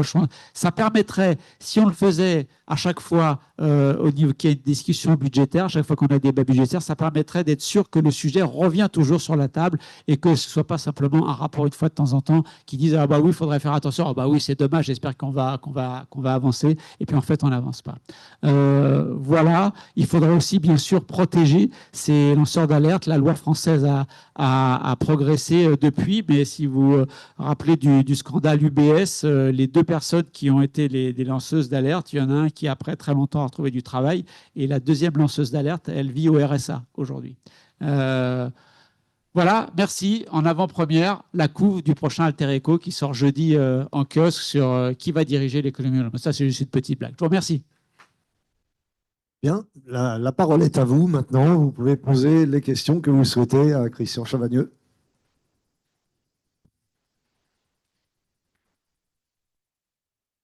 J'ai beaucoup apprécié votre exposé. Merci. Et je pense quand même que tout cet argent qui échappe, il n'est pas perdu pour tout le monde et que ça sert justement à alimenter la corruption. Alors, j'aimerais avoir votre opinion là-dessus. Alors, corruption, argent de la drogue, argent de la prostitution, argent des médicaments frelatés, tout ça, oui, bien sûr, mais quand on discute avec les gens qui travaillent sur ce sujet au niveau des Nations Unies, et moi, pour avoir été pendant 5 ans contrôleur des risques dans une grande banque internationale, je pense que, bien évidemment, cet argent sale, il existe, bien évidemment, mais ce n'est pas la partie majoritaire. La partie majoritaire, c'est celle qui passe par les grandes multinationales qui utilisent ces circuits pour échapper à leur juste part d'impôts. Je pense qu'en termes de masse, je pense que c'est beaucoup plus important que l'argent de la corruption ou même que l'argent sale qui vient des mafieux. Mais cet argent, comme vous dites, il n'est pas perdu pour tout le monde.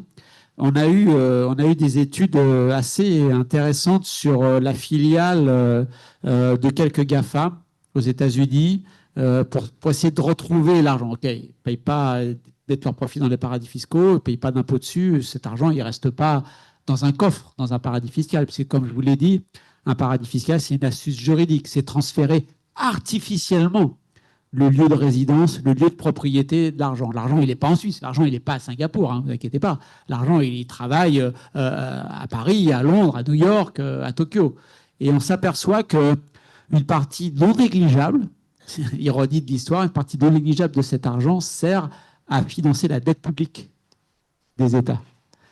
Donc, non seulement vous faites des profits grâce à la commande publique, mais vous ne payez pas d'impôts parce que vous le mettez dans les paradis fiscaux, mais en plus, le fisc, les ministères des Finances vous doivent de l'argent, parce que quand vous le placez en dette publique, et la dette publique, ça rapporte un intérêt, donc vous touchez de l'argent de l'État, donc vous ne payez pas d'impôts, et sur l'impôt que vous ne payez pas, on vous demandait à l'État de vous rémunérer. C'est quand même un monde formidable.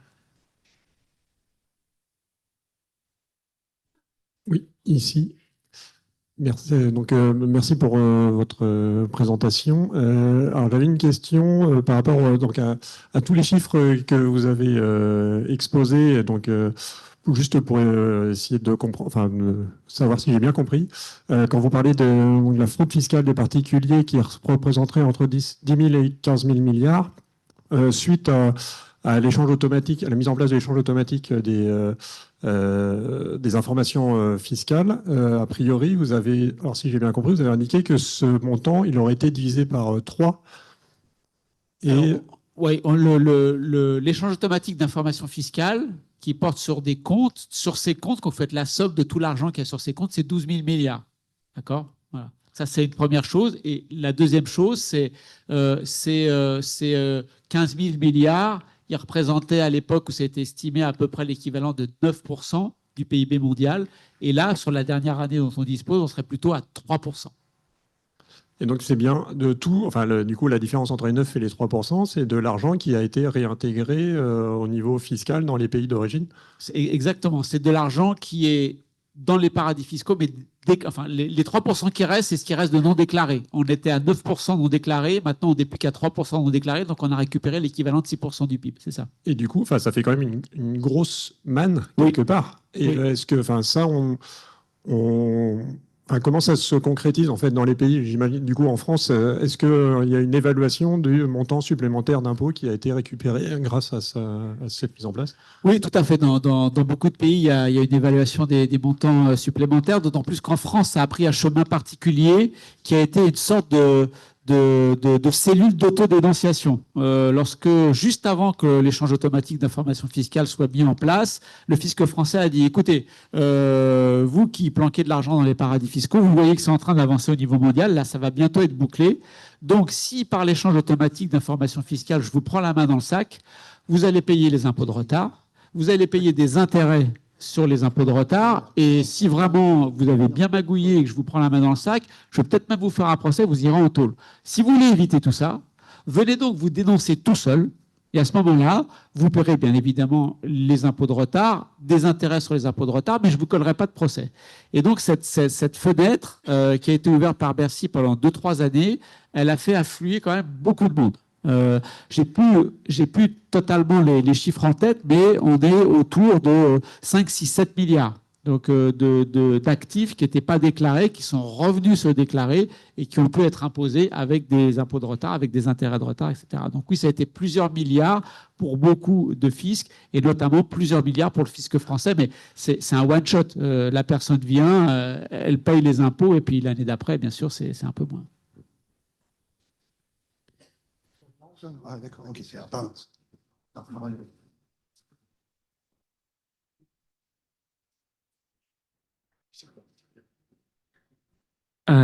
Bonsoir, Monsieur Chavagneux, merci beaucoup pour votre présentation. Je suis un jeune doctorant en économie, je donne des cours de TD en macroéconomie depuis 2 ans maintenant.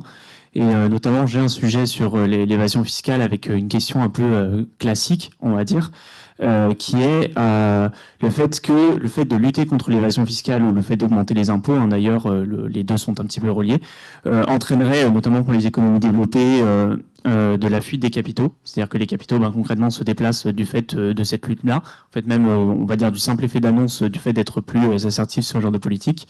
Et du coup, je voulais avoir un petit peu votre avis sur comment est-ce qu'on arrive à contrecarrer ce problème. À la fois, comment est-ce qu'on démonte un petit peu cette idée reçue, en un sens, ce mythe qui est construit, et en même temps, les stratégies de lutte réelles contre ce genre de menaces qu'il peut y avoir. Voilà. Alors, deux réponses. Un, l'échange automatique d'informations fiscales, il est mondial. Jérôme Cahuzac ne l'avait pas compris.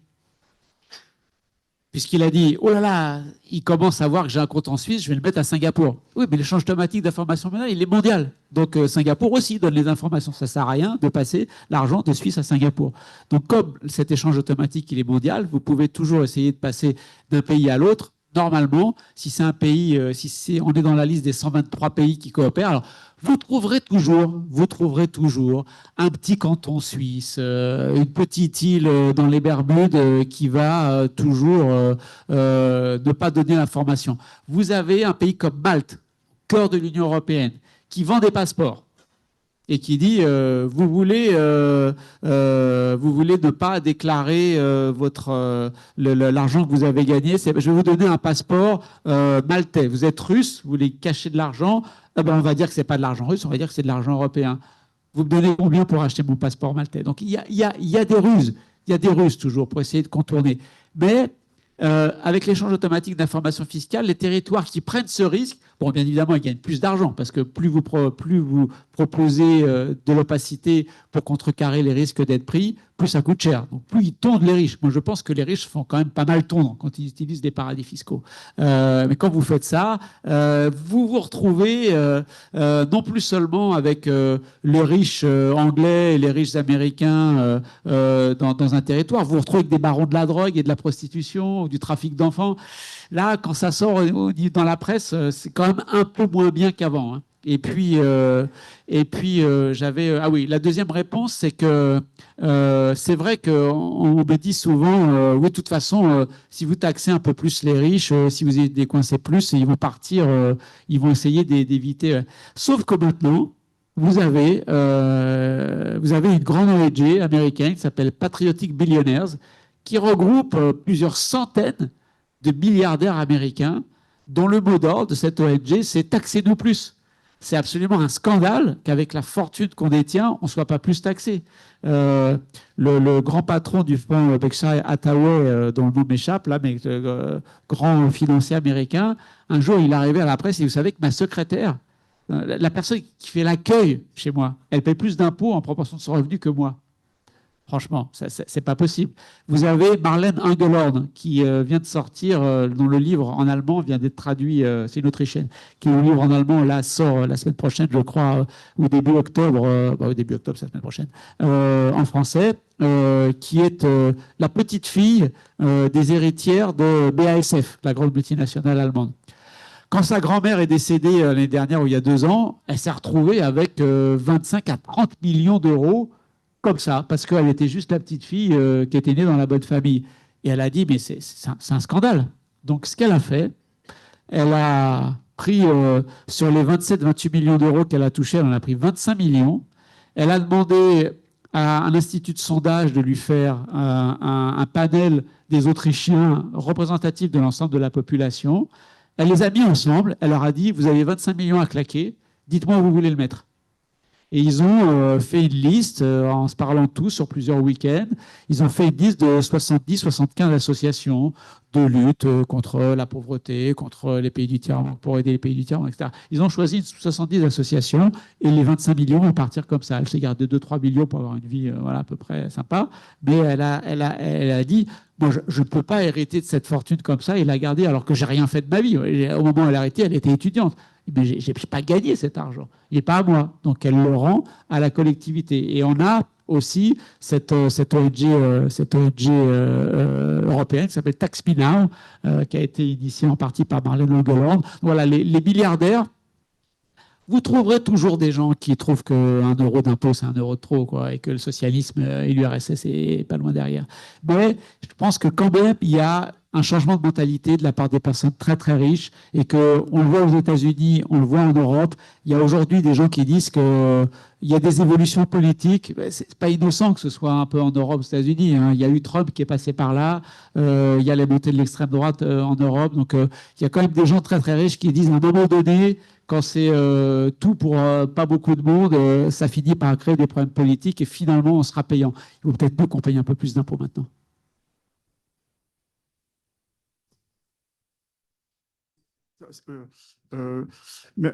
Merci d'abord pour votre conférence passionnante, avec au début les références historiques. Alors, j'ai deux questions.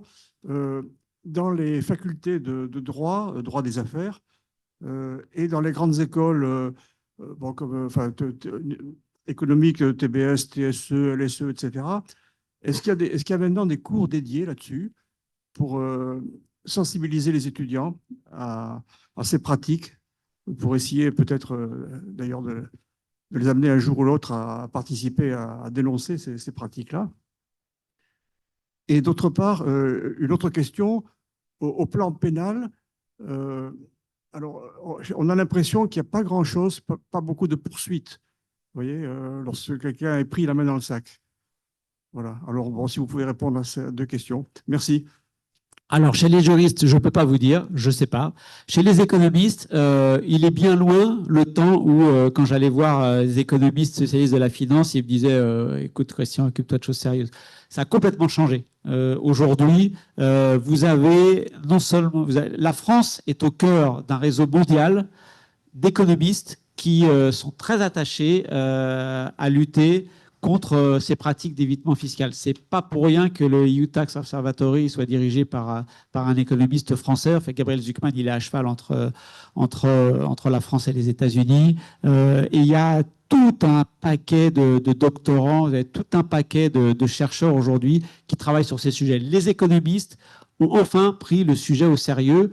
Pourquoi ? Parce que sur le plan politique, le sujet a été pris au sérieux. Moi, je pense que les économistes, tant que les politiques ne s'occupent pas d'un sujet, vous disent que ce n'est pas un sujet intéressant. Et quand le G20 a commencé à s'en occuper, quand la décision politique a commencé à s'en occuper, les économistes aiment bien être conseillers des princes. Bah, si le prince commence à s'occuper d'un sujet, est-ce que nous, économistes, on n'a pas des choses à apporter au prince ? Et donc là, les économistes, maintenant, et partout dans le monde, travaillent beaucoup sur ce sujet, travaille beaucoup sur comment est-ce qu'on évite. Déjà, est-ce qu'on peut arriver à quantifier le problème ? Est-ce qu'on peut arriver à quantifier le problème dans chacun des pays ? C'est quoi le problème ? Quelles sont les techniques utilisées ? Est-ce qu'on peut aller plus loin ? Comment on fait pour lutter ? Donc oui, maintenant, les économistes, ils travaillent sur le sujet. À TSE, je ne sais pas. Je ne sais pas. À TSE, à PSE, à Paris School of Economics, oui, parce que ça fait partie un peu de l'ADN. Je ne vais pas dire de méchanceté sur la Toulouse School of Economics pendant que je suis à Toulouse. Mais bon. Je pense un peu moins. Peut-être que c'est moins dans l'ADN de l'école, on va dire. Mais cela dit, je ne connais pas les maquettes de tous les programmes de licence ou de master à TSE. Mais je le sens un peu moins bien, mais c'est juste très subjectif. Donc, pardon s'il y a des gens de TSE ou qui connaissent des gens de TSE. Peut-être que je veux bien qu'on me démontre l'inverse et j'en serais ravi. Et puis, vous avez raison sur votre deuxième question. Il vaut mieux, quand on est très riche et qu'on se fait prendre la main dans le sac, ou quand on est une grande multinationale et qu'on se fait prendre la main dans le sac, on négocie avec le fisc. Oui, tout à fait. Ouais. Et dans la négociation, il y a le fait que le nom ne sorte pas.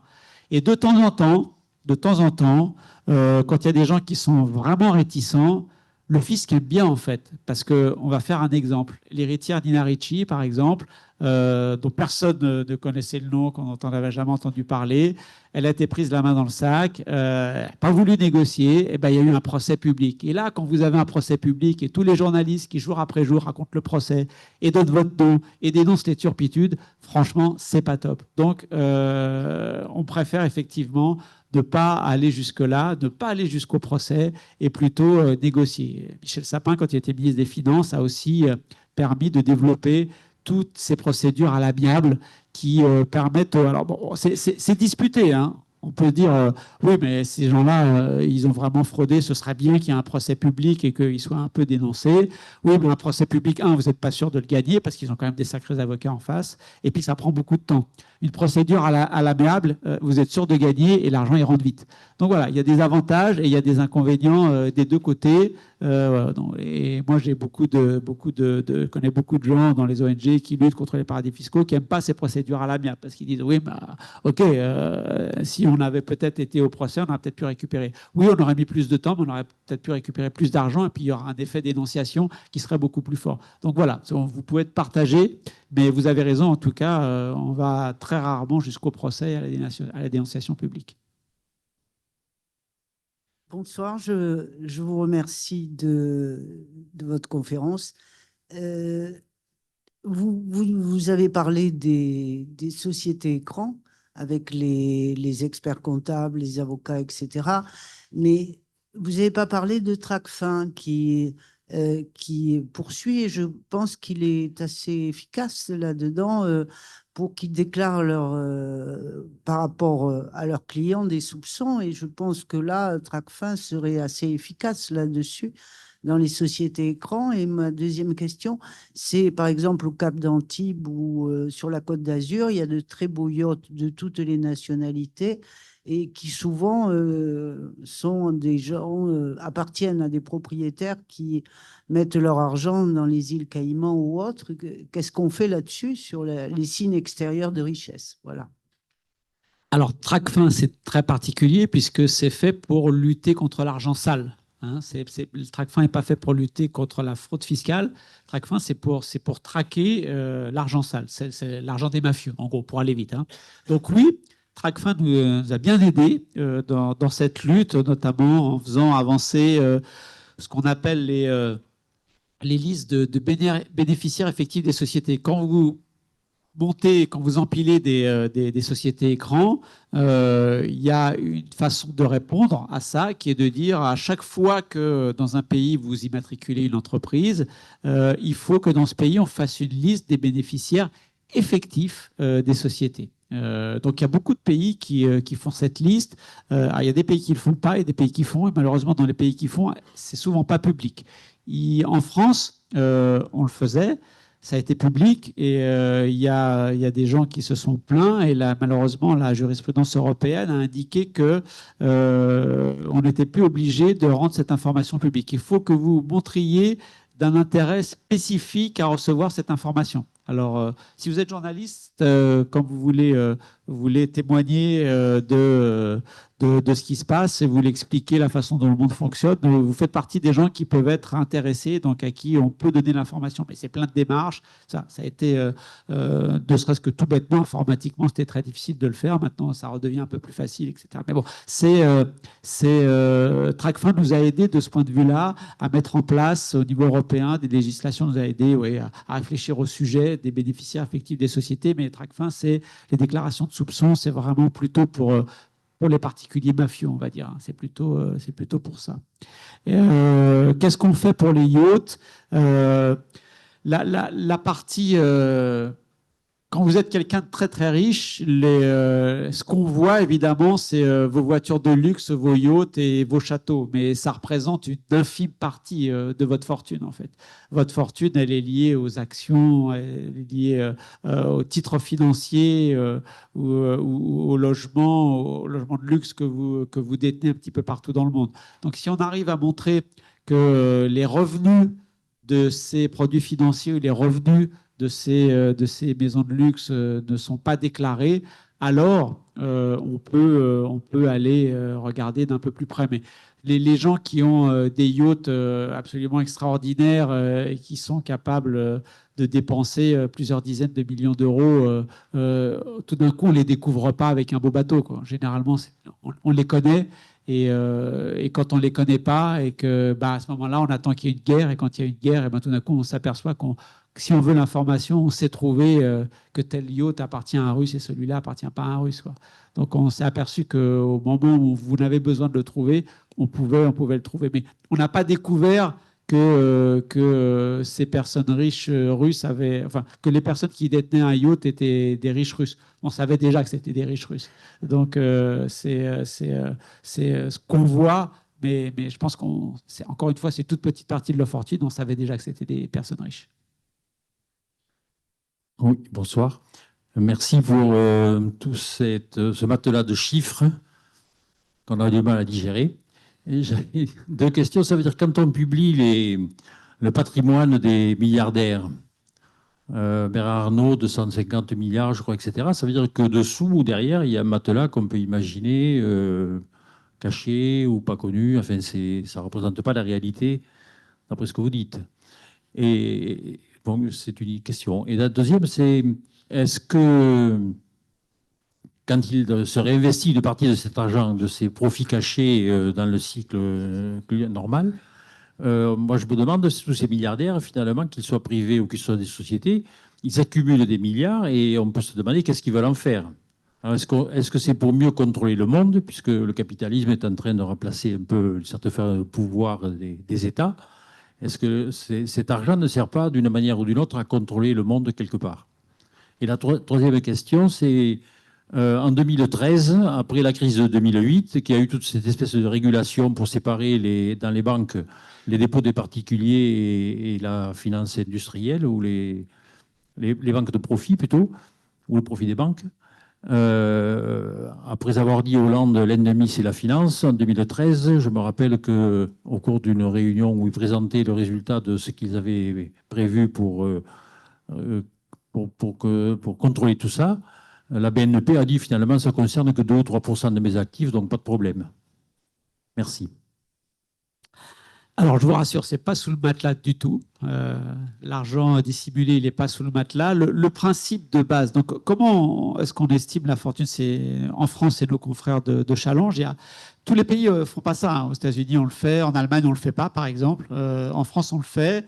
Mes collègues de Challenge, ils ont une base de données absolument formidable dans laquelle ils suivent, avec des juristes, avec des financiers, avec des comptables, l'évaluation de la fortune de tous les 500 plus grandes fortunes françaises. C'est le numéro qui sort juste avant l'été. Vous avez chaque année les 500 plus grandes fortunes françaises. Donc, c'est un travail de base de données qui est réalisé depuis des années avec des experts très pointus qui évaluent la fortune. Quand la fortune est évaluée, les 500 plus grandes personnes qui sont listées reçoivent une lettre recommandée de la part de Challenge en disant « Nous avons estimé votre fortune. » Donc, c'est rigolo de voir mes confrères de Challenge dire « Oh, bah, ça, cette année, on n'a pas reçu beaucoup de lettres. Ah, bah, cette année, on a reçu beaucoup de réponses. » Entre ceux qui disent on ne veut surtout pas être là-dedans. Non, là, vous êtes trompé, vous avez surestimé. Généralement, ils ne se plaignent pas que vous ayez sous-estimé leur fortune. Généralement, ils préfèrent qu'on ne donne pas leur nom et on ne donne pas le montant. Donc voilà, c'est tout un travail qui est fait. Et la technique, c'est le principe de base, on va dire, simplifié, c'est que généralement, Bernard Arnault lui-même ne détient en fait que très peu de fortune. Il est actionnaire chanceux d'une holding qui, elle, détient tout son argent, tout ce qui constitue les actifs de LVMH. Et en fait, cette holding, elle verse des dividendes qui sont conservés dans la holding, que Bernard Arnault ne touche pas. Ce monsieur vit sans rien. Il n'a jamais d'argent dans les poches. Il a de la chance, mais il a très peu de revenus. Et donc, il paye très, très peu d'impôts. Enfin, je prends Arnault, mais on aurait pu prendre les autres personnes qui sont dans ce classement. Donc, la technique de base, c'est d'être l'actionnaire principal d'une holding qui gagne beaucoup d'argent et qui investit cet argent dans le circuit, dans le VLMH, qui investit, qui achète de la dette publique, qui sert à acheter, faire des investissements, qui sert à faire plein de choses et qui cherche surtout, dont l'objectif est de minimiser les revenus que touche la personne riche pour, bien évidemment, que c'est l'impôt sur le revenu soit le plus faible possible. Est-ce que cet argent il sert à contrôler le monde? Bon, en partie, en partie, vous avez vu que ce qui se passe à l'OCDE ne sert pas à rien. Donc, l'échange automatique d'informations fiscales, les États se sont mis d'accord pour établir cette nouvelle règle de gouvernance mondiale. Et il y a une certaine efficacité, même si on n'est pas au bout. Toutes les mesures qui ont été prises à partir de 2014 pour essayer d'éviter que les multinationales utilisent trop les paradis fiscaux, ça ne baisse pas encore, mais on a vu qu'il y avait un plateau. Donc, les États n'ont pas perdu complètement la bataille face aux paradis fiscaux, face aux plus riches, face aux multinationales. Pour autant, est-ce qu'une partie de cet argent cette puissance financière se retrouve en puissance politique? Oui. Regardez aux États-Unis, depuis que la Cour suprême a dit que n'importe quelle entreprise pouvait être considérée comme un électeur moyen et donc pouvait donner autant qu'elle voulait aux candidats. Vous voyez la course à l'argent que se livrent tous les candidats à la présidentielle américaine. Et avant d'avoir les programmes, la première info que vous donnent les deux équipes, c'est on a récupéré tant d'argent ce mois-ci. Ouais. Donc, on voit bien que cet argent, il vient bien. Et alors, quel type de secteur? Quel type de secteur finance Trump, qui était contre les crypto-actifs, toutes ces crypto-monnaies, tous ces machins? Il était contre. Et puis tout d'un coup, quand il s'est aperçu que Kamala Harris, avec beaucoup d'argent des GAFAM, tout d'un coup, il est pour. Et tout d'un coup, le mois d'après, beaucoup de sociétés de crypto-actifs donnent beaucoup à Trump. Est-ce un hasard? Je ne sais pas. En tout cas, oui, il y a la volonté d'utiliser une partie de cette puissance financière en puissance politique. Quand Jeff Bezos, patron d'Amazon, rachète le Washington Post, c'est pas simplement pour lire les journaux après, quoi. Il veut vraiment que dans le Washington Post, c'est une sorte d'ennemi personnel de Trump. Donc, vous voulez des bonnes infos sur Trump et sur toutes ces magouilles, lisez le Washington Post. Parce que voilà, Bezos a décidé qu'il rachetait ce journal et que ce journal devait servir d'outil anti-Trump. Donc oui, bien évidemment, ils essayent d'influencer les régulations. Je refais une petite page de pub. Dans le bouquin que j'ai écrit sur les crises financières, j'ai rapproché deux courbes. La concentration de la fortune des 10% des Américains les plus riches. Et donc, vous la voyez évoluer dans le temps. Ils concentrent beaucoup d'argent, ils concentrent moins, ils reconcentrent beaucoup d'argent. Et j'ai mis sur la même courbe l'indice de régulation financière. Donc, quand les Américains les plus riches vraiment concentrent beaucoup d'argent, la régulation est très faible. Quand ils concentrent moins d'argent, la régulation financière est plus forte. Donc oui, ils se servent aussi de leur puissance financière, par exemple, pour éviter qu'il y ait trop de régulation de la finance, qu'on puisse leur permettre de jouer, de prendre tous les risques qu'ils veulent, quand ils veulent, en étant peu taxés et en étant peu régulés. Donc oui, ils l'utilisent en partie. Et du coup, ayant répondu aux deux premières questions, j'ai oublié la troisième. Oui, alors ça c'est un autre sujet. C'est est-ce que la régulation bancaire mondiale est efficace ou pas? Ça, c'est vraiment un autre sujet et je vais botter en touche. J'ai fait un bel article sur ce sujet qui va paraître la semaine prochaine sur le site. Donc voilà, je vous invite à aller lire sur le site. Oui, merci pour votre présentation. Vous avez répondu un peu à la question que je vais vous poser. Où vous placez les crypto-monnaies dans les possibilités d'évasion fiscale? Parce que c'est des monnaies qui actuellement circulent beaucoup. Alors, elles ne sont peut-être pas massivement importantes, mais c'est quand même un enjeu à terme. Et deuxième question qui concerne plus l'individu. J'ai des enfants qui sont franco-américains. Les États-Unis les pistent systématiquement quelqu'un qui est américain pour voir ses revenus en France ou ailleurs. Pourquoi la France, pourquoi l'Europe ne fait-elle pas la même chose avec des Français qui sont expatriés? Et ça, je peux vous garantir que vous avez le fisc américain aux fesses. Hein? Alors, les crypto-actifs, je vais être direct, une innovation financière qui ne sert à rien. C'est de la pure spéculation. C'est beaucoup, vous aviez Sam Altman, patron de FTX, vous aviez l'équivalent en Asie, on a eu 3 grandes entreprises de crypto-actifs, les 3 têtes sont tombées pour fraude, blanchiment d'argent, etc. Donc pour moi, les crypto-actifs, ça ne sert à rien du tout, c'est des produits d'opacité financière, d'opacité fiscale qui sont à bannir. Vous avez tout à fait raison. On n'a pas la même façon de procéder. Le fisc américain, vous naissez aux États-Unis, vous y passez un jour, vous partez, vous êtes contribuable américain jusqu'à la fin de votre vie et on va vous poursuivre. Nous, en Europe, on ne fait pas ça. Si vous êtes un milliardaire français, que vous avez grandi dans les écoles françaises, que vous avez fait votre fortune en France et que vous partez à l'étranger, il y a une petite exit tax donc, qui ne dure pas très longtemps. Et c'est vrai que des propositions qui a cours aujourd'hui consisterait à dire OK, si vous avez passé 40 ans en France ou 50 ans en France, vous êtes bien enrichi et que pour échapper aux impôts, vous voulez partir à l'étranger, on pourrait peut-être dire que si vous avez passé 50 ans en France, dans les, je sais pas, pour les 20 prochaines années, on va peut-être pas faire autant que le fisc américain, on va pas vous poursuivre jusqu'à la fin de votre vie, mais peut-être que sur les 15 prochaines années, 20, 10, 25, si vous voulez, il y a un débat démocratique, l'Assemblée devra en débattre, mais peut-être qu'on pourra avoir une vraie exit tax qui fait que si vous quittez le territoire, eh bien, pendant quelques années, on pourrait dire que votre fortune, vous l'avez en partie bâtie grâce à la Sécu française, grâce aux écoles françaises, grâce aux bonnes choses, à la bonne économie française. Donc, peut-être que même si vous partez, vous devez un peu d'argent pendant encore un paquet d'années. Mais c'est une réflexion qui est en cours aujourd'hui, qui nous, voilà, il faut peut-être trouver un juste milieu entre ce qu'on fait en France et ce qu'on fait aux États-Unis. Si je ne me trompe pas, vous avez un moment dit que pour les particuliers riches, très riches, disons les milliardaires, l'idée, la possibilité, c'était de l'imposer leurs revenus à hauteur de 2%. Je pense que dans la salle, il y a beaucoup de gens qui sont imposés à plus de 2%. Alors, je me suis mal exprimé, oui. Bien sûr. Non, bien sûr, il ne s'agit pas de taxer les gens à 2%. En France, en gros, la moyenne des gens qui sont dans cette salle, on est plutôt à 45-50%. Sur l'ensemble de ce qu'on paye, les cotisations sociales, la CSG, l'impôt sur le revenu, tout ce qu'on nous prélève. D'accord, tout ce qu'on nous prélève. Les plus riches, on est plutôt autour de 25%. Là, l'équivalent, quand je parle de 2%, c'est 2% de leur patrimoine. Il y ait au moins en impôt sur le revenu l'équivalent de 2% de leur fortune totale qui soit taxée. Parce que quand vous faites le calcul en France, pour ces milliardaires, vous apercevez que ce taux, aujourd'hui, il est pratiquement à 0.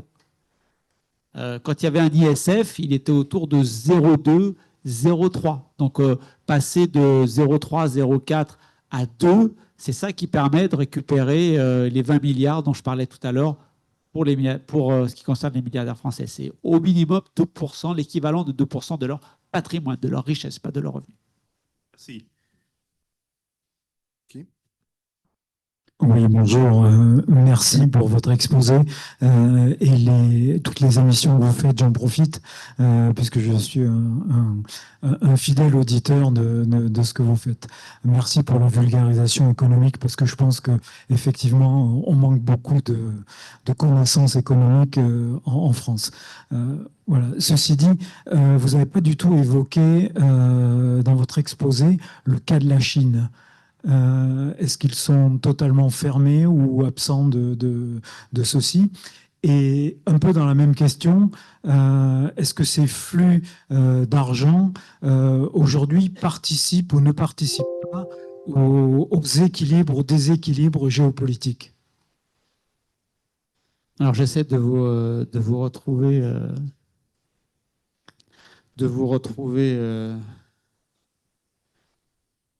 Est-ce que les particuliers chinois... Alors, où est-ce qu'ils sont nos Chinois? Est-ce qu'il y a la Chine? Voilà. Donc vous voyez, en termes les particuliers, bon, il y a moins d'utilisation a priori des paradis fiscaux que dans le reste du monde. Les multinationales, oui, on a... Alors, vous avez cette particularité en Chine, c'est qu'il y a beaucoup d'entreprises publiques et beaucoup d'entreprises privées qui sont à côté. Là, on voit que lorsque les entreprises chinoises investissent à l'étranger ou lorsqu'elles reçoivent des investisseurs étrangers, c'est beaucoup aux îles Caïmans.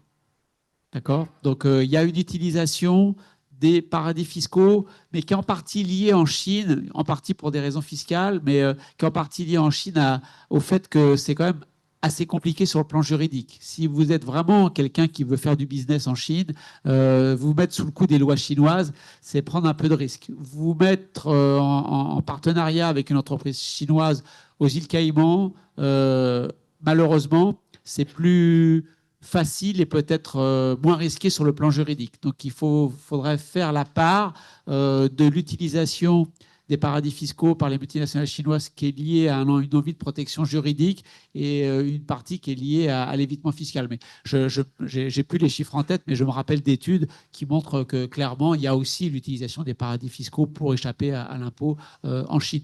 Est-ce que ça joue plus qu'ailleurs dans les rapports de force géopolitiques? Je crois qu'aujourd'hui, la question essentielle, elle est technologique.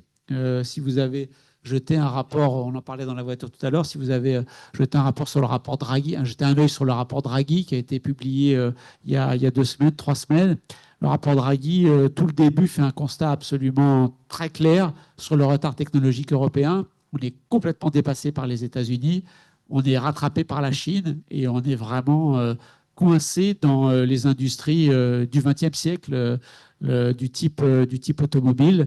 Mario Draghi nous dit si on avait un marché européen un peu plus ouvert, ce serait mieux. Si on avait des capitaux qui circulent plus au niveau européen, ce serait mieux. Mais la vraie réponse que nous donne Draghi, c'est nous dire, pour essayer de combler ce retard technologique vis-à-vis des États-Unis et arrêter de se faire dépasser en permanence dans tous les domaines par la Chine, il faudrait avoir une vraie politique industrielle européenne. Il faudrait dépenser chaque année entre 4 et 5%, l'équivalent de 4 et 5% du PIB européen.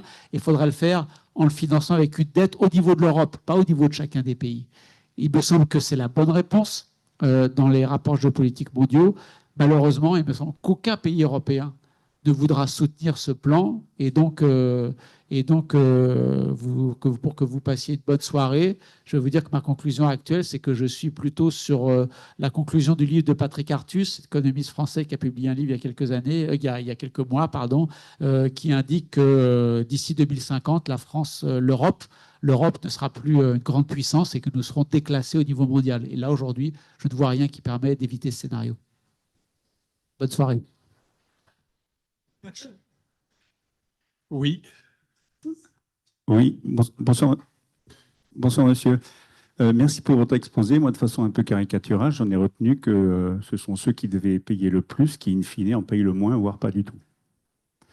Est-ce que parmi les pistes d'amélioration possibles, je continue de rêver, moi, je suis persuadé que ce que vous avez exposé démontre que le problème de la fiscalité, c'est précisément sa complexité à tous les étages. Et que parmi les pistes d'amélioration possibles, ce serait la simplification à tout va. L'exemple que vous avez indiqué à propos des 15% et de l'Irlande, à mon avis, est assez évocateur du fait que personne ne trouve rien à redire, précisément parce que c'est un seul chiffre sur lequel tout le monde se base. J'ai 2 contre-exemples purement au niveau national.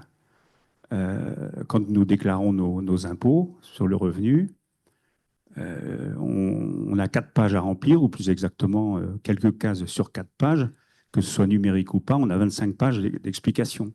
Ce n'est pas tout à fait un exemple de simplicité. La deuxième chose, c'est la TVA. La TVA, impôt particulièrement injuste, puisque nous payons un même montant pour un même service ou un même bien, quels que soient nos revenus, il n'est jamais discuté. Alors même que c'est le plus injuste. Pourquoi il n'est pas discuté? Parce qu'il n'y a qu'un seul chiffre. Est-ce que la fiscalisation, enfin la fiscalité en général, ne pourrait pas être améliorée uniquement avec l'axe de sa simplification? Oui, bien sûr, vous avez raison. Tous les cabinets d'avocats fiscalistes, tous les cabinets d'audit, tous les EY, KPMG, Deloitte, etc., qui existent aujourd'hui sont payés pour entrer dans les failles de la complexité. Et là, vous m'avez parlé que de la fiscalité française, mais quand vous êtes une multinationale, vous avez la fiscalité française, allemande, britannique, brésilienne, donc vous êtes payé pour vous y retrouver et pour créer des failles dans cet amas de complexité internationale. Maintenant, comment se produit la norme publique en général, et dans la norme publique, comment se produit la norme fiscale? C'est pas facile. Il y a à la fois de l'offre, c'est-à-dire c'est les fonctionnaires de Bercy ou nos fonctionnaires ou les directeurs de cabinet des ministres et des premiers ministres qui vont proposer, mais il y a aussi beaucoup de demandes. La norme, elle est souvent complexe parce que telle entreprise va dire « Ah oui, mais là, vous taxez ce machin-là comme ça, mais moi, mon activité, elle est un petit peu différente, donc vous ne pouvez pas dire la même chose. Ah bah oui, mais la mienne non plus. Souvent, la complexité de la norme vient des acteurs, de la demande des acteurs économiques eux-mêmes. Donc, ce n'est pas facile de simplifier. et il faut simplifier à budget constant. Parce que si simplifier, ça veut dire qu'on va toucher moins d'impôts pour financer nos services publics, il faut faire aussi attention. La TVA, pourquoi est-ce qu'on ne s'en plaint pas? Parce qu'on ne s'en aperçoit pas, en fait. Quand on s'achète un yaourt, on dit pas, tiens, je viens de payer tant d'impôts. Voilà, quand vous recevez votre case pré-remplie, votre déclaration pré-remplie, là, vous voyez, j'ai mes revenus, j'ai mes impôts, là, vous voyez. La TVA, vous ne vous le dites pas. Donc, la TVA, il faut faire très, très attention c'est notre première recette fiscale. Hein. Donc, il faut faire très, très attention à pas trop jouer avec la TVA, parce que quand on commence à jouer avec la TVA, on prend des risques. Et quand on prend des risques avec nos recettes fiscales, il faut faire attention avec notre protection sociale, parce que c'est pas la TVA directement qui finance notre retraite, mais c'est tout le paquet d'argent qui rentre qui finit par payer tout le paquet d'argent qui sort. Donc, il faut faire attention quand on joue avec les impôts. Mais oui, vous avez raison, la complexité ouvre des failles dans lesquelles s'insèrent toutes ces personnes qui utilisent des paradis fiscaux. Oui. Oui. Attends, je voudrais juste dire une chose pour tout le monde. On va s'arrêter donc à 18h30. On a un apéro on va pouvoir continuer un petit peu. C'est ça qu'il fallait dire. Exactement. Et simplement également, par contre, on devra avoir quitté les lieux à 19h. Donc voilà, l'apéro sera assez rapide, désolé. Donc je vous propose qu'on arrête vraiment à 18h30 absolument. Hein, ok ? Je peux poser ma question ? Allez-y, ouais, c'est bon. Enfin, moi, oui, c'est bon. Merci. Oui, est-ce que l'évasion fiscale, c'est pas aussi quand même beaucoup le problème de la concurrence déloyale entre des entreprises, de grosses entreprises qui ne payent pas d'impôts, très peu d'impôts, et toutes les PME qui sont défavorisées? Et par rapport à ça, est-ce que par rapport au marché public, il ne pourrait pas y avoir une vraie question, c'est-à-dire de prioriser toutes les PME, en fait, tous ceux qui payent des impôts? Est-ce que ça ne pourrait pas être une partie de la solution? Oui et oui. Oui, les multinationales ont plus de ressources pour pouvoir utiliser toutes ces techniques, toutes ces tactiques pour d'évitement d'impôts, alors que les PME peuvent moins le faire. Donc oui, il y a de la concurrence déloyale. Oui, la piste d'utiliser la commande publique pour dire la commande publique sera réservée aux boîtes qui payent vraiment leur juste part d'impôts est une piste qui a déjà été évoquée. Malheureusement, quand vous avez des gros projets publics, il faut généralement faire appel à des multinationales et les PME viennent en deuxième rideau. Les multinationales utilisent ces PME, ces artisans, etc., mais ils viennent en deuxième rideau. Les gros contrats pour faire des gros chantiers, c'est les multinationales. Et comme elles sont toutes dans les paradis fiscaux, si vous dites la commande publique est réservée aux entreprises qui ne sont pas dans les paradis fiscaux, bah, vous n'avez plus rien. Donc, cette piste a été sérieusement réfléchie. Donc, il faut peut-être trouver un modus vivendi entre je mets complètement de côté toutes les entreprises qui sont des paradis fiscaux parce que malheureusement, elles y sont toutes, et le fait de ne pas le prendre en compte du tout. Mais oui, ça fait partie des pistes de réflexion, vous avez raison. Bonjour. Les 2% de... Oui. Les 2% de taxes sur le patrimoine du coup de tout le monde au niveau mondial, c'est des milliardaires, hein. Au moins 2%, au moins l'équivalent de 2% de leur patrimoine. Une sorte de ISF au niveau mondial du coup. Un peu, oui. C'est sûr que ça va être mis en place? Alors,